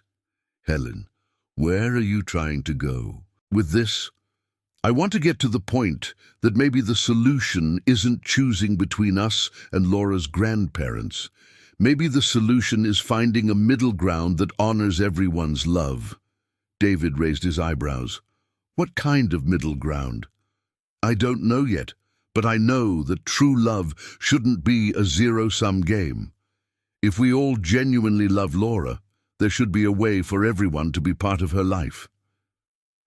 The conversation was interrupted by a noise from Laura's room. They went to check and found the girl sitting on the bed quietly crying. "Laura, what's wrong?" asked Dr. Helen, sitting beside her granddaughter. "I heard you talking. Do you think I should live with Grandpa Mike and Grandma Carmen?" David knelt beside the bed. "Laura, we're trying to figure out what's best for you, but your opinion matters too." "I love Grandpa Mike and Grandma Carmen," Laura said through tears, "but they don't know Lily, and they don't know how to play like you do, Uncle David." "Laura," Dr. Helen said gently, "would you like to see your other grandparents more often?" "I would," Laura admitted, "but I don't want to live far from you." David exchanged glances with Helen. The child had articulated exactly the dilemma they faced: how to honor all the important relationships in Laura's life without forcing her to choose between them. "Laura," David said, "what if there was a way for you to have all of us in your life? Your grandparents, Grandma Helen, me, and Lily. Is that possible?" "I don't know," David replied honestly. "But maybe it's something we can try to figure out." As he comforted Laura to help her go back to sleep, David realized that the situation had evolved beyond a simple custody battle. It had become a question of how to redefine family, how different forms of love could coexist, and how traditions and modernity could find points of convergence. The upcoming hearing would not only decide where Laura would live, but also whether responsible adults could set aside ego and territorialism to create something new, an expanded family based on genuine love rather than legal ownership. But first, David would need to confront his own demons about class, dignity, and belonging, while Helen would confront her own assumptions about love, control, and family. Chapter 8. The Meeting of Families. The following Monday, Helen made a decision that surprised even Dr. Michael. She called Laura's paternal grandparents directly, proposing a meeting before the hearing. The call was tense but revealing. "Grandma Carmen," Helen said, her professional voice masking her anxiety, "I know we have differences regarding Laura's custody, but I believe we all want what's best for her. How about we meet in person?" On the other end of the line, Grandma Carmen, 68, a retired primary school teacher, hesitated before responding. "Dr. Helen, with all due respect, I'm not sure if this is appropriate. Our lawyers said—" "Forget the lawyers for a moment," Helen gently interrupted. "We are two grandmothers who love the same child. We need to talk woman to woman, grandma to grandma." Silence stretched for long seconds before Grandma Carmen sighed. "All right, but my husband has to come too." "Of course. How about Saturday morning? You could have lunch with us." "In New York City?" "Yes. I want you to see how Laura lives here, to meet the people who are part of her life." When Helen told David about the invitation, he was terrified. "Helen, have you lost your mind? Inviting the opponents over the day before the hearing." "David, they aren't opponents, they are Laura's grandparents, and if we are going to fight for her, we need to face this situation as adults." "What if they use the visit against us? If they say your home is inappropriate, that I am unsuitable?" Helen stopped organizing papers and looked at David. "Then at least we will know we tried to do the right thing." David spent the week in growing anxiety.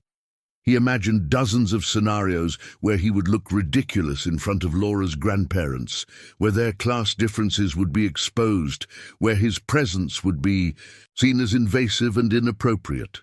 Lily noticed her dad's tension. "Dad, why are you sad? Did Laura do something wrong?" "No, Princess. I'm worried about an important meeting on Saturday." "What kind of meeting?" David considered how to explain to a 6-year-old. "We are going to meet Laura's other grandparents, and they are going to decide if they like us or not." "And what if they don't like us?" "Then maybe we won't be able to play with Laura on weekends anymore." Lily was indignant. "But that's unfair. Laura likes us, and we like her." "Sometimes, Princess, adults make decisions that seem unfair, but they think they are protecting the children. Like when Mom left." Lily's innocent question hit David in the chest. "Not exactly, sweetheart. Laura's grandparents want to keep her because they love her. Mom left because she wasn't happy with us." On Saturday morning, David and Lily arrived at Helen's apartment earlier than usual. David wore his best outfit, a light blue shirt that Lily had helped choose and well-pressed dress pants. Lily wore a simple but cheerful yellow dress and carried a drawing she had made during the week. The whole family together, her, David, Laura, and Helen holding hands. "Uncle David, Laura ran to hug him when they arrived. Grandma Helen said that Grandpa Mike and Grandma Carmen are coming for lunch. "And are you excited?" David asked, studying the girl's expression. "I am," said Laura, but David noticed anxiety in her eyes.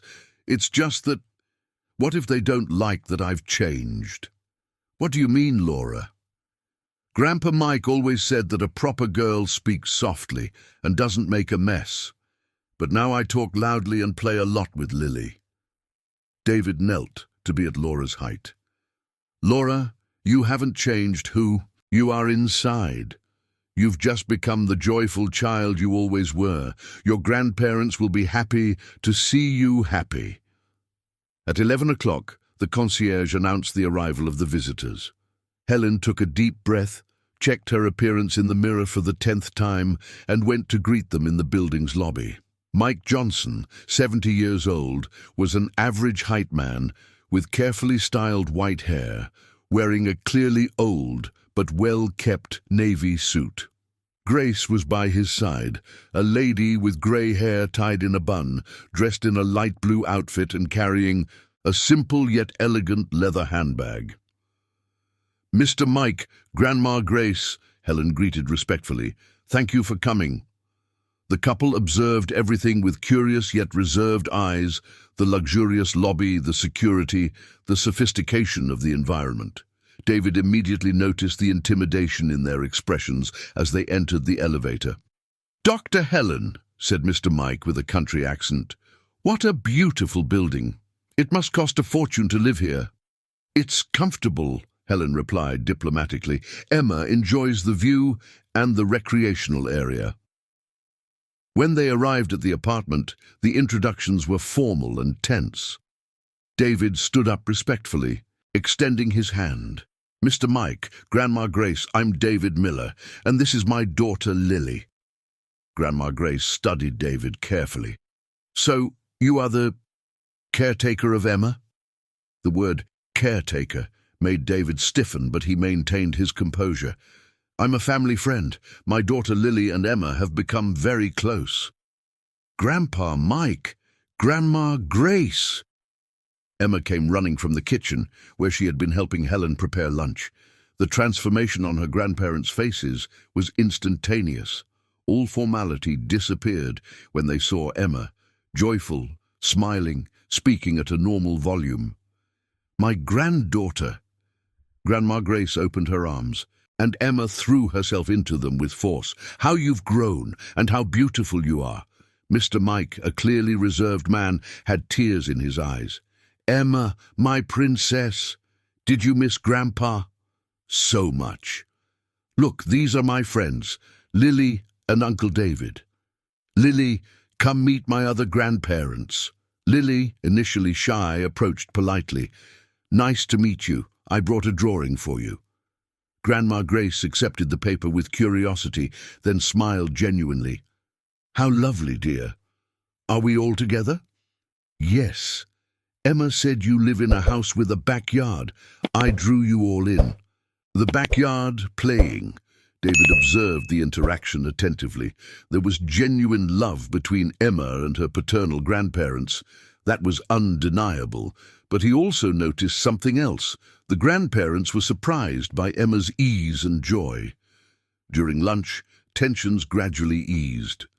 Helen had prepared a menu that blended sophistication with simplicity: grilled fish, rice, salad, and a homemade dessert that Grandma Grace recognized as a traditional recipe.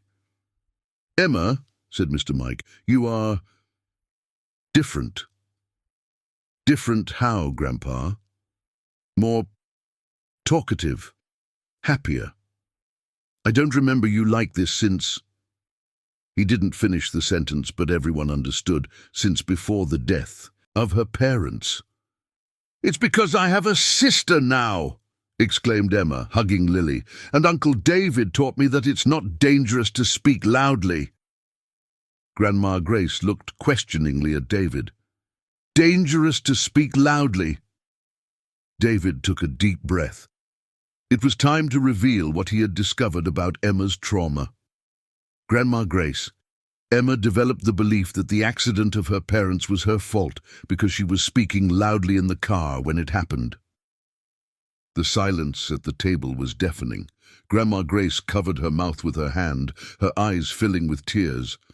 "My God, Emma, my granddaughter, you kept this to yourself all this time." Emma nodded shyly. "I was afraid to tell. I thought you would be angry with me." Mr. Mike stood up from his chair, walked around the table, and hugged his granddaughter tightly. "Emma, my princess, you were never ever to blame for anything, never." "But Dad said to speak softly." "Dad said that because he was focused on driving, not because your voice was dangerous," explained Grandma Grace, also standing up to hug her granddaughter. David watched Helen during this revelation. She was visibly emotional, realizing that Emma's paternal grandparents had the emotional capacity to handle the complexities of the girl's trauma. "How did you discover this?" Grandma Grace asked David. "By observing behaviors. Emma spoke normally during playtime, but whispered in normal situations. And she mentioned being afraid that something bad would happen again if she spoke loudly." Mr. Mike studied David with renewed attention. "Do you have experience with traumatized children?" "My own daughter went through trauma when her mother abandoned us. I learned to observe signs." "And how did you help Emma?" "By talking a lot, playing, creating a safe environment where she could express feelings without judgment. And mainly Lily brought a natural joy that reminded Emma what it is like to be a child." Grandma Grace looked at Lily with renewed affection. "Lily, you are a very special girl." "Thank you. Emma is special too. She taught me how to play chess." After lunch, Helen suggested they visit the rooms of the apartment. It was clearly a strategy to showcase Emma's living conditions, but David felt tense. It would also be an opportunity for the grandparents to criticize the excessive luxury. In Emma's room, Grandma Grace observed everything carefully: the books, toys, the well-organized study desk. "It has everything a child could want," she commented to Mr. Mike. "That's true," he agreed. "Very different from our modest home." Emma, sensing the melancholic tone, held her grandpa's hand. "Grandpa, I like your house too. I like the backyard, the chickens, the garden you have." "Chickens and a garden?" Lily asked, intrigued. "Do you have a farm?" Mr. Mike smiled for the first time since he arrived. "It's not a farm, no. It's just a house with a big backyard. I have some chickens, I grow some vegetables." "How cool. I've never seen real chickens." David saw an opportunity. "Mr. Mike, would it be possible for Lily to visit your house someday? She has never left New York City." Grandma Grace and Mr. Mike exchanged glances. It was the first time someone had shown genuine interest in their world, rather than just judging it. As she spoke, Grandma Grace said, "Of course they can visit. Emma has always been welcome in our home, and Lily would be too." During the afternoon, something magical happened. The adults stopped evaluating each other and simply began to converse. Grandma Grace shared stories from Emma's father's childhood. Grandpa Mike showed pictures of the house in Riverside. Dr. Helen shared memories of her son. David spoke about his challenges raising Lily alone. The girls played throughout the apartment, alternating between sophisticated toys and simple games that Lily knew. It was clear they had developed a genuine and deep friendship. "Dr. Helen," Grandma Grace said as they were saying goodbye, "can I ask you a question?" "Of course." "Do you really need David to take care of Emma? Or is there something more?" The direct question caught Dr. Helen off guard. David tensed, waiting for Dr. Helen to explain that he was just a temporary employee. "Grandma Grace," Dr. Helen replied carefully, "when David came into our lives, I was desperate. Emma was withdrawn, traumatized, and I didn't know how to help her. David and Lily brought something I could never give, the natural joy of family." And now? Dr. Helen looked at David, then at Emma playing with Lily. Now I can't imagine our life without them. Dr. Helen's honest response surprised David. It was the first time she publicly acknowledged that their arrangement had become more than professional. When the grandparents left, the atmosphere was completely different. There was still tension about the upcoming hearing, but there was also mutual understanding about the genuine love everyone felt for Emma. "David," Dr. Helen said after putting Emma to bed, "I think today was the first day I truly understood the situation." "What do you mean?" "Emma doesn't need to choose between families. She needs all families to choose to work together for her." David nodded but remained cautious. "Helen, they can still decide to fight for custody." "They can. But today I saw that regardless of the legal outcome, Emma has multiple people who genuinely love her. And that is a victory, no matter where she lives." The conversation was interrupted by Lily, who appeared in her pajamas in the living room. "Dad, does Emma really have to choose between families?" David knelt to be at eye level with his daughter. "We don't know yet, Princess. But today we learned that true love doesn't mean having to choose. It means finding a way to include everyone who cares about us. Like a really big family." "Exactly. Like a really big family." As he took Lily to bed, David reflected on the day. For the first time since he met Emma, he felt real hope that the situation could resolve positively for everyone. But there was still the hearing ahead, and legal decisions didn't always reflect emotional realities. The lingering question was, would the judicial system be flexible enough to recognize a non-traditional family based on genuine love rather than conventional structures? The coming weeks would reveal whether love would be enough to overcome bureaucracy, prejudice, and rigid legal traditions. Continue 0239, Chapter 9, The Decisive Hearing. The second hearing was scheduled for a rainy Tuesday in April. David woke up at 5 in the morning, unable to sleep, watching the first lights of the city awaken through the window. Throughout the previous week, he and Dr. Helen had discussed strategies daily, but they both knew the outcome was beyond their control. Lily was still asleep when David prepared to leave. He had taken the day off work, something he rarely did, and would leave his daughter with their neighbor Marcia during the day. Before leaving, he kissed Lily's forehead and whispered, "Dad is going to fight for our family, Princess." On the subway, David mentally reviewed all the arguments that could be raised against him. His humble background, limited formal education, the fact that he was not related to Emma, the non-traditional nature of the family arrangement. Each subway station he passed increased his anxiety. Dr. Helen met him at the entrance of the court, elegant as always in her navy suit, but David noticed tension on her perfectly made-up face. Dr. Michael accompanied them, carrying a bulky folder of documents. "How are you feeling?" Dr. Helen asked as they walked through the marble corridors. "Terrified," David admitted. "And you?" "Same. But David, regardless of what happens today, I want you to know, you have transformed Emma's life. No one can take that away." The hearing room was more crowded than the first time. On the opposite side, Grandpa Mike and Grandma Grace were seated with their lawyers, one young man and a middle-aged woman, both dressed formally, but without the ostentation of Dr. Helen's lawyers. Emma was not present. By court order, children only participated in hearings when absolutely necessary, to spare them the stress of the process.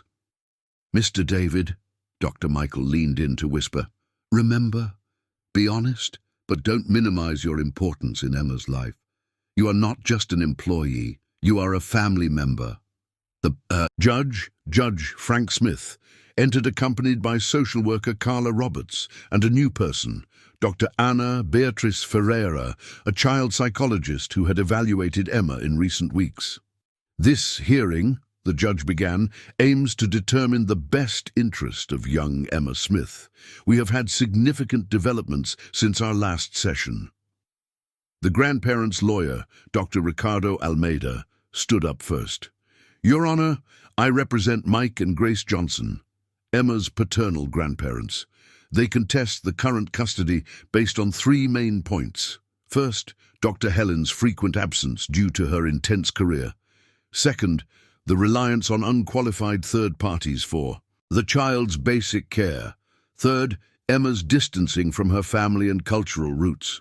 David felt his blood run cold at the phrase, unqualified third parties.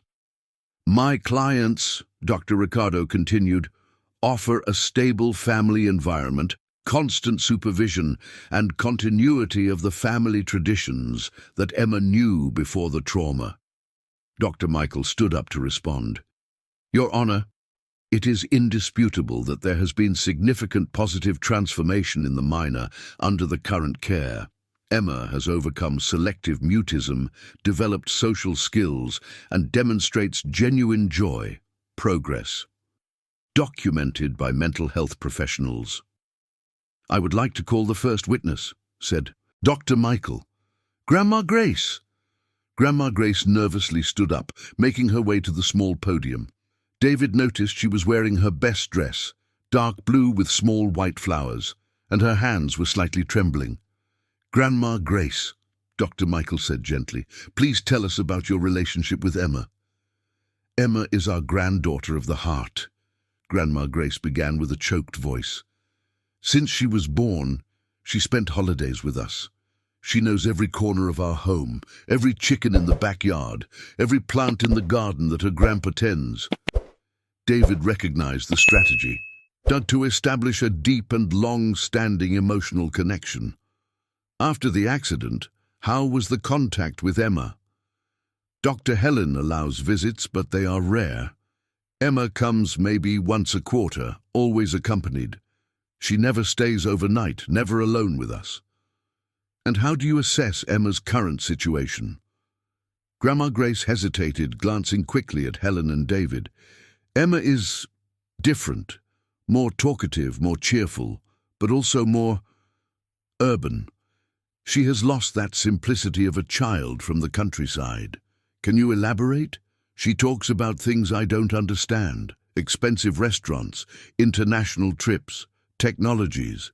They are good things, but they are not the world we know and can offer.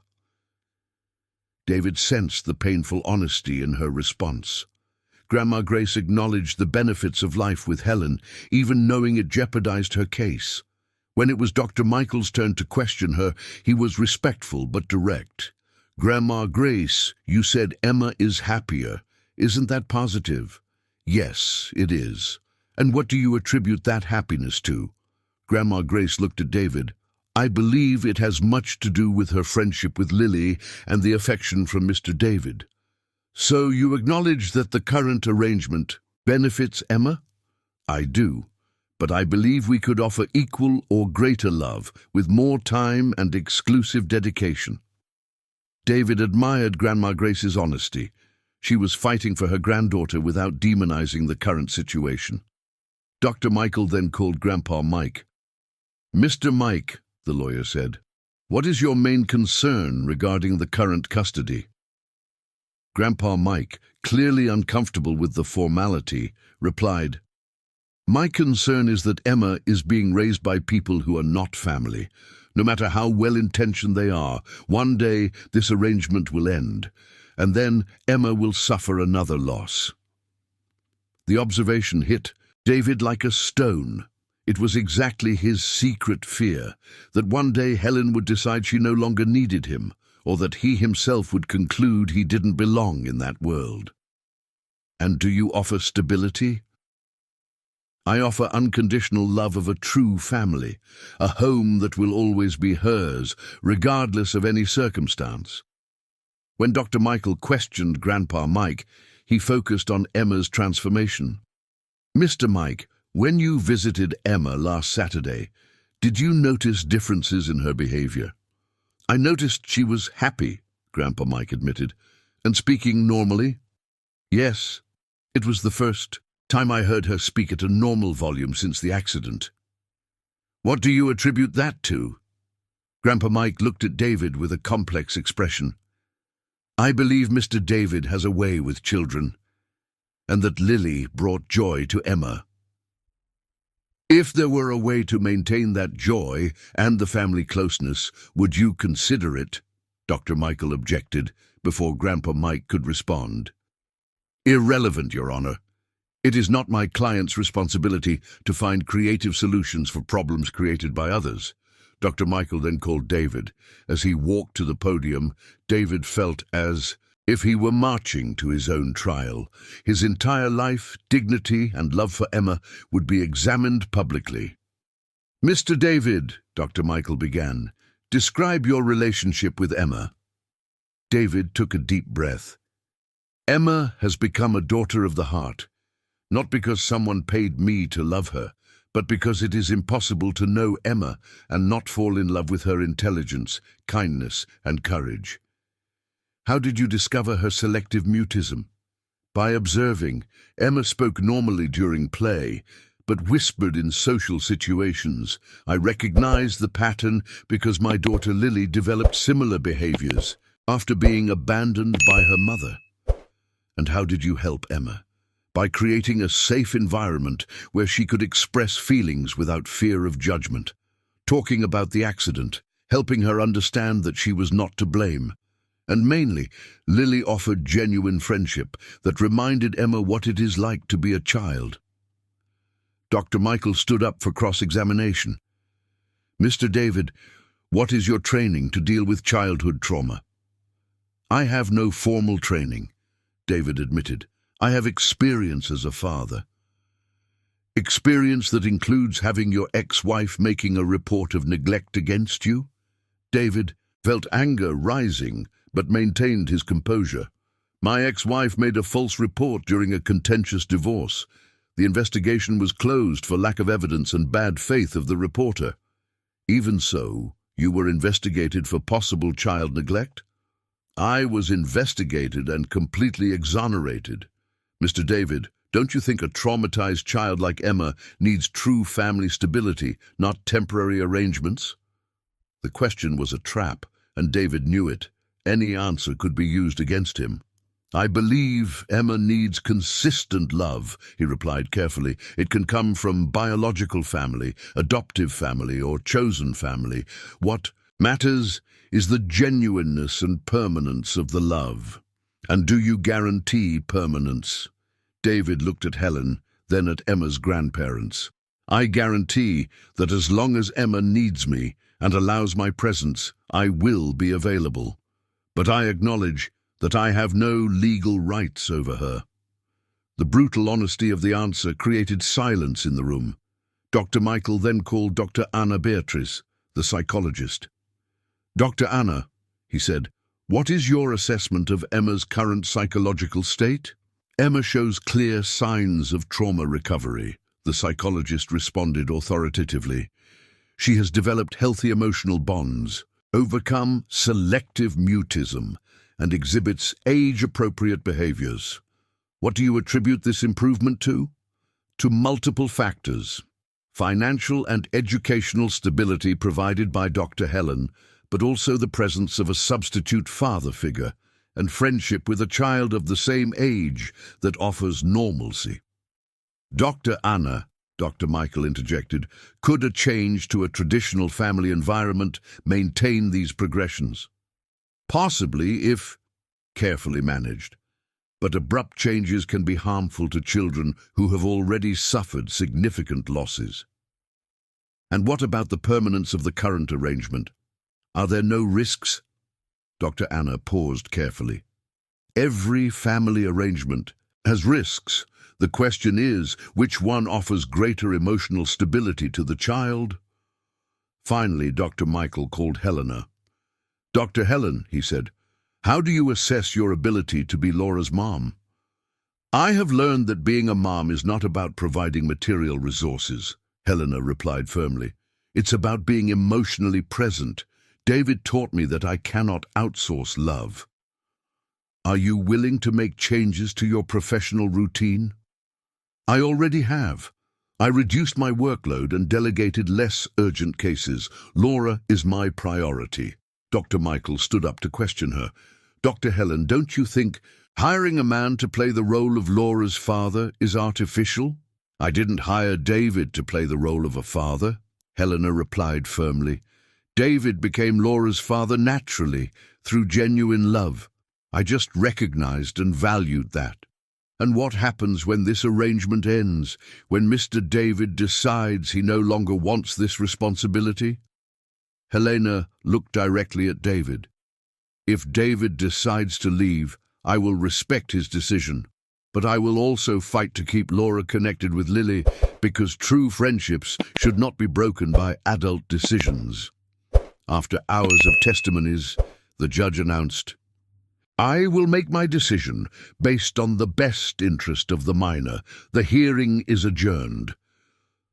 Outside the court, the two groups met on the sidewalk.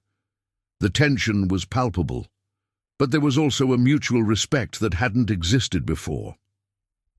Dr. Helen, said Grandma Grace, regardless of the decision, we want you to know, we saw that you genuinely love Laura. And you do too, Helena replied. Laura is lucky to have so many people who care about her. Grandpa Mike approached David. Mr. David, you have a good heart. If we win custody, Laura will always be welcome to visit you and Lily. David shook the older man's hand. And if we lose, I hope you will allow Lily to visit Laura from time to time. They have become sisters. That moment of mutual humanity amid the legal battle showed that regardless of the court's decision, all the adults involved finally understood that Laura's well-being was more important than ego or territorialism. The decision would come in a week, and with it the fate of a non-traditional family that had learned that true love sometimes requires sacrificing control in favor of genuine happiness. Continue.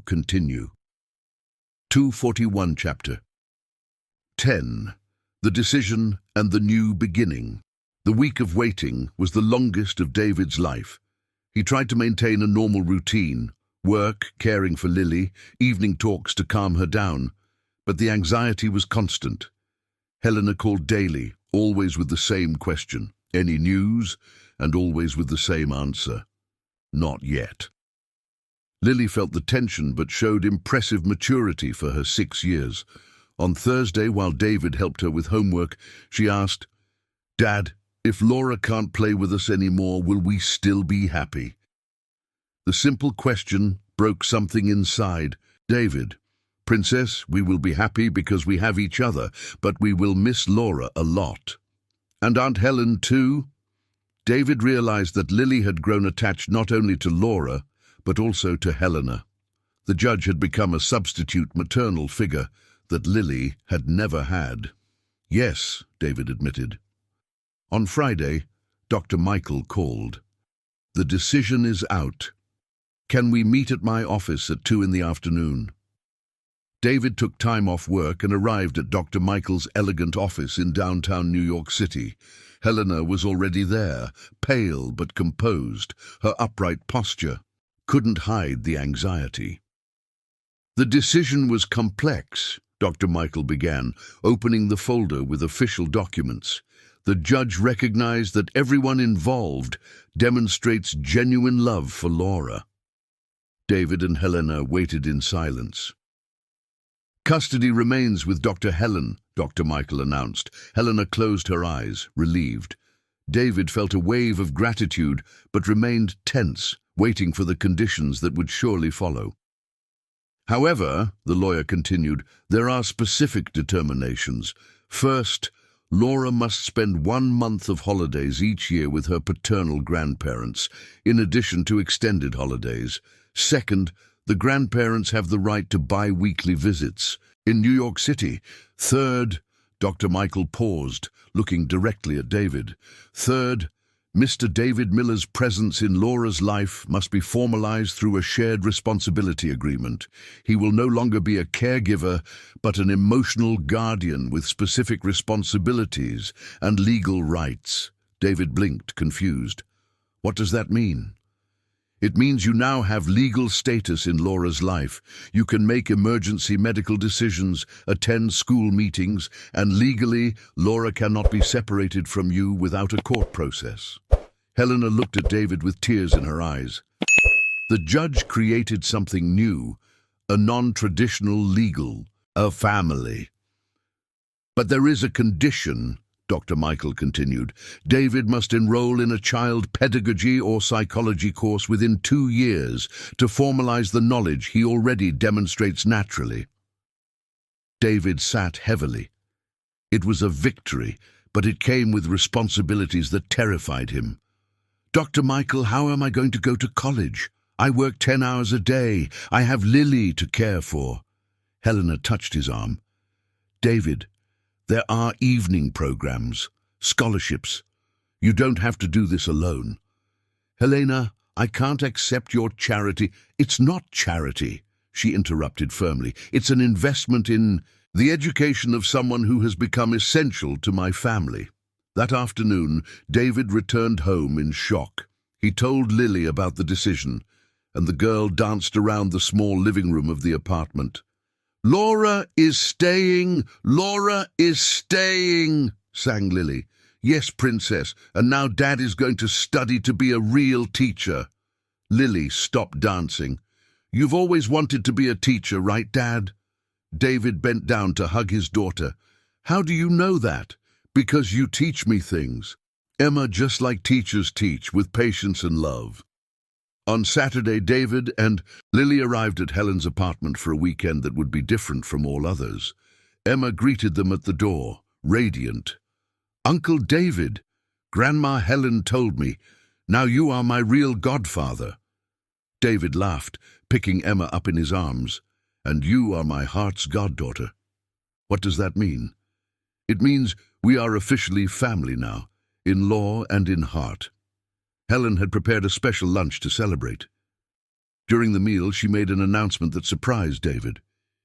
I have a proposal for you, she said. The next-door apartment is vacant. It's smaller than this one, but it has 2 bedrooms. Would you like to move here? David nearly choked on his food. Helen, I can't afford rent in the Upper East Side. It wouldn't be rent. It would be part of the family arrangement. Emma would have you both close by. Lily would attend the same school as Emma, and you could take night classes at a nearby university. Lily and Emma exchanged glances, clearly excited about the possibility. Dad, can we? Lily asked. David looked around the luxury apartment, then at the hopeful girls, and finally at Helen. Helen, this would change everything. In my life, I don't know if I'm ready. David, Helen said gently, during these months you taught me that true family isn't about being prepared. It's about love and commitment. What if it doesn't work out? What if I can't adapt to this world? Then we go back to the apartment in Brooklyn, Lily said simply, but at least we tried. Lily's childlike logic made David smile. Is it really that simple? It is, Emma replied. Families try things together, and when it doesn't work, they try other things. David realized he was being offered a second chance in life, not just for himself, but for Lily as well. A chance for better education, greater opportunities, a bigger family. All right, he finally said. Let's try. The girls screamed with joy, hugging each other. Helen smiled with tears in her eyes. David, there's something I need to tell you, Helen said when they were alone in the kitchen later. What? During these months, you not only transformed Emma, you transformed me too. How? You taught me that success isn't measured only by professional achievements, that family is about presence, not provision, that true love sometimes requires letting go of control. David was washing dishes, thoughtful. Helen, I've changed too. I learned that dignity doesn't mean rejecting help when it comes from an honest place, and that sometimes accepting love is the greatest act of courage. 2 months later, David, Lily, and Helen were on the terrace of David's new apartment, a simple but comfortable 2-bedroom space next to Helen's apartment. David had started his night classes in education, studying late into the night while the girls slept. "Dad, look how high our kite is flying," Lily shouted, running across the terrace with Emma. David smiled, watching the 2 girls, one blonde, one brunette, one from a humble background, the other from a wealthy family, but both just happy children playing together. "Uncle David," Emma said, approaching, "can I ask you a question?" "Of course, Princess." "Do you regret returning Grandma Helen's wallet that day?" David looked at Helen, who was watching the scene with a smile, then at Lily and Emma playing. "Never," he answered honestly. "It was the best decision I ever made in my life." "Even with all the studying now?" David laughed. "Especially because of the studying. I'm becoming the man I always wanted to be." That late afternoon, with the sun setting over New York City, David reflected on the extraordinary journey that had begun with a lost wallet and a simple decision to do the right thing. He had learned that family is not defined by blood or social status, but by daily choices of love, commitment, and mutual sacrifice. That dignity does not come from refusing help, but from accepting genuine love and giving it back. That courage sometimes means allowing others to care for us, just as we care for them. Lily, at 6 years old, had gained a sister and a mother figure. Emma, at 8, had regained lost joy and confidence. Helen, at 50, had learned that true power comes from vulnerability and human connection. And David, at 35, had discovered his calling and found a family he chose to love. As the girls continued to play on the terrace, David smiled at Helen. "Thank you," he said simply. "Why?" "For teaching me that sometimes the best families are those we build by choice, not obligation." Helen nodded, watching Emma and Lily running with the kite against the golden sky of the New York sunset. "And thank you," she replied, "for teaching me that true. Love cannot be bought, contracted, or planned. It just happens when we open our hearts to it." In that moment, with 2 girls laughing together, a man realizing dreams he thought impossible, and a woman discovering forms of love she never imagined, the improvised family that had started with a lost wallet and an act of honesty had become something permanent, true, and beautiful. And David knew with absolute certainty that he had made the right decision that warm afternoon in February when he chose to return something that didn't belong to him, and discovered, in the process, everything that truly mattered in life.